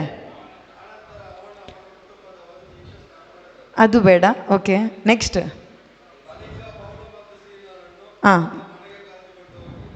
ಉಪಚರಿಸಿದ್ರು, ಓಕೆ. ಯಾರಲ್ಲಿ? ಯಾರಲ್ಲಿ ವಿಶ್ವಾಸ ಇಡುವ? ದೇವರಲ್ಲಿ ವಿಶ್ವಾಸವಿಡುವ ಒಂದು ಸದವಕಾಶ, ಒಂದು ಅವಕಾಶ, ಒಂದು ಒಳ್ಳೆಯ ಅವಕಾಶ. ಯಾರು ಹೇಳ್ತಾ ಇರೋದು? ಶತಾಧಿಪತಿ. ಶತಾಧಿಪತಿಯಲ್ಲಿ ಏನೆಲ್ಲ ಇತ್ತು? ಆಸ್ತಿ ಇತ್ತು, ಅಂತಸ್ತಿತ್ತು, ಮನೆ ಇತ್ತು, ಒಡವೆ ಇತ್ತು, ಮಕ್ಕಳು ಮರಿ ಎಲ್ಲ ಇತ್ತು. ಆದರೆ ಅವನಲ್ಲಿ ಏನಿಲ್ಲ? ಹಾಗಾದರೆ ವಿಶ್ವಾಸ ಕರೆಕ್ಟ್, ಸಮಾಧಾನ ಇರಲಿಲ್ಲ, ಯೇಸು ಇರಲಿಲ್ಲ. ಆದರೆ ದೇವರು, ಯೇಸು ಪ್ರಭು ದೇವರು ಅಂಥೇಳಿ ವಿಶ್ವಾಸವಿಡುವ ಒಂದು ಸದವಕಾಶ, ಇದೊಂದು ಒಳ್ಳೆಯ ಅವಕಾಶ ನನ್ನ ಕುಟುಂಬಕ್ಕೆ ಸಿಕ್ಕಿದೆ ಅಂಥೇಳಿ ದೊರಕಿದ್ದಕ್ಕಾಗಿ ಈ ಅವಕಾಶ ಯಾರು ಕೊಡ್ತಾರೆ? ಯೇಸು. ಈಗ ಯಾರಿಗೆಲ್ಲ ಕೊಟ್ಟಿದ್ದಾರೆ? ನಮ್ಮೊಬ್ಬೊಬ್ಬರ ಕುಟುಂಬಕ್ಕೂ ಕೊಟ್ಟಿದ್ದಾರೆ. ಒಂದು ಪ್ರತಿನಿಧಿಯಾಗಿ ಇಲ್ಲಿ ನೀವು ಕೂತ್ಕೊಂಡಿದ್ದೀರಿ, ನಿಮ್ಮ ಕುಟುಂಬದ, ಓಕೆ. ಆದರೆ ಇದು ಕಾರ್ಯಗತ ಆಗಬೇಕು, ಓಕೆ. ಅಲ್ಲಿ ಏನು ಹೇಳ್ತಾ ಇದ್ದಾರೆ ಅಂದರೆ, ದೊರಕಿತೆಂದು, ಸದವಕಾಶ ದೊರಕಿತೆಂದು ಅವನು ಮತ್ತೆ ಅವನ ಮನೆಯವರೆಲ್ಲರೂ ಕೂಡ ಒಟ್ಟಾಗಿ ಸೇರಿ ಏನಾಯಿತು? ಉಲ್ಲಾಸಗೊಂಡ್ರು. ಅಂದರೆ ಪರಮಾನಂದ ಭರಿತರಾದರು. ಸಮಾಧಾನ ಅವರ ಕುಟುಂಬದಲ್ಲಿ ತುಂಬಿ ತುಳುಕಿತು ಪ್ರಿಯರೇ. ಸ್ತುತಿ ಮೊಳಗಲಿಕ್ಕೆ ಸ್ಟಾರ್ಟ್ ಆಯಿತು. ಇಂದು ಈ ರೀತಿಯಲ್ಲಿ ಮಾರ್ಪಡಿಸಲಿಕ್ಕೆ ನಮ್ಮೊಬ್ಬೊಬ್ಬರನ್ನು ಕೂಡ ದೇವರು ಕರೆದಿದ್ದಾರೆ ಪ್ರಿಯರೇ. ದೇವರು ಕರೆದಿದ್ದಾರೆ. ನಮ್ಮೊಬ್ಬೊಬ್ಬರ ಆಯ್ಕೆ ಇದು. ಈಗ ದೇವರು ನಮ್ಮನ್ನು ಆರಿಸಿದ್ದಾರೆ, ಯಾರನ್ನು ಕೂಡ ಫೋರ್ಸ್ ಮಾಡೋದಿಲ್ಲ. ಶತಪತಿಯನ್ನು ಫೋರ್ಸ್ ಮಾಡಿದ್ರ? ಶತಪತಿಯ ಆ ಕುಟುಂಬದವ್ರನ್ನ ಏನಾದರೂ ಫೋರ್ಸ್ ಮಾಡಿ ನೀನು ನಂಬಲೇಬೇಕು ಅಂತ ಹೇಳಿದ್ರ? ಇಲ್ಲ. ಬದಲಾಗಿ ಅವರು ಸಂತೋಷದಿಂದ ಬರಮಾಡಿದರು. ನಾನು ನನ್ನ ಕುಟುಂಬವು ದೇವರನ್ನು ಪಡೆದೆವು ಎಂದು ಸಂತೋಷಿಸಿದರು. ಯೆಹೋಶುವನ ಕುಟುಂಬ, ಎಷ್ಟೋ ಕುಟುಂಬಗಳಿವೆ. ಯೆಹೋಶುವ ಹೇಳ್ತಾನೆ 24:15 ಅಲ್ಲಿ ಕಾನಾನ್ ದೇಶಕ್ಕೆ ತಲುಪುವಾಗ ಎಲ್ಲರೂ ವಿಗ್ರಹಾರಾಧನೆಗೆ ಅದಕ್ಕೆಲ್ಲ ಹೋಗ್ತಾರೆ. ಆದರೆ ಅವನೇನು ಹೇಳ್ತಾನಂದರೆ, ನಾನು ಮತ್ತು ನನ್ನ ಕುಟುಂಬ ನನ್ನ ದೇವರನ್ನು ಮಾತ್ರವೇ ಎಲ್ಲ ಸಂದರ್ಭದಲ್ಲೂ ಸ್ತುತಿಸುತ್ತೇವೆ, ಕೊಂಡಾಡುತ್ತೇವೆ, ಆರಾಧಿಸುತ್ತೇವೆ ಅಂತೇಳಿ ಅವ್ರಿಗೆ ಹೇಳಲಿಕ್ಕಾಯಿತು ಪ್ರಿಯರೇ. ಈ ಸಮಯದಲ್ಲಿ ನಮ್ಮ ಕರಗಳನ್ನು ಕೂಡ ನಾವು ಎತ್ತಿ ಹೇಳೋಣ.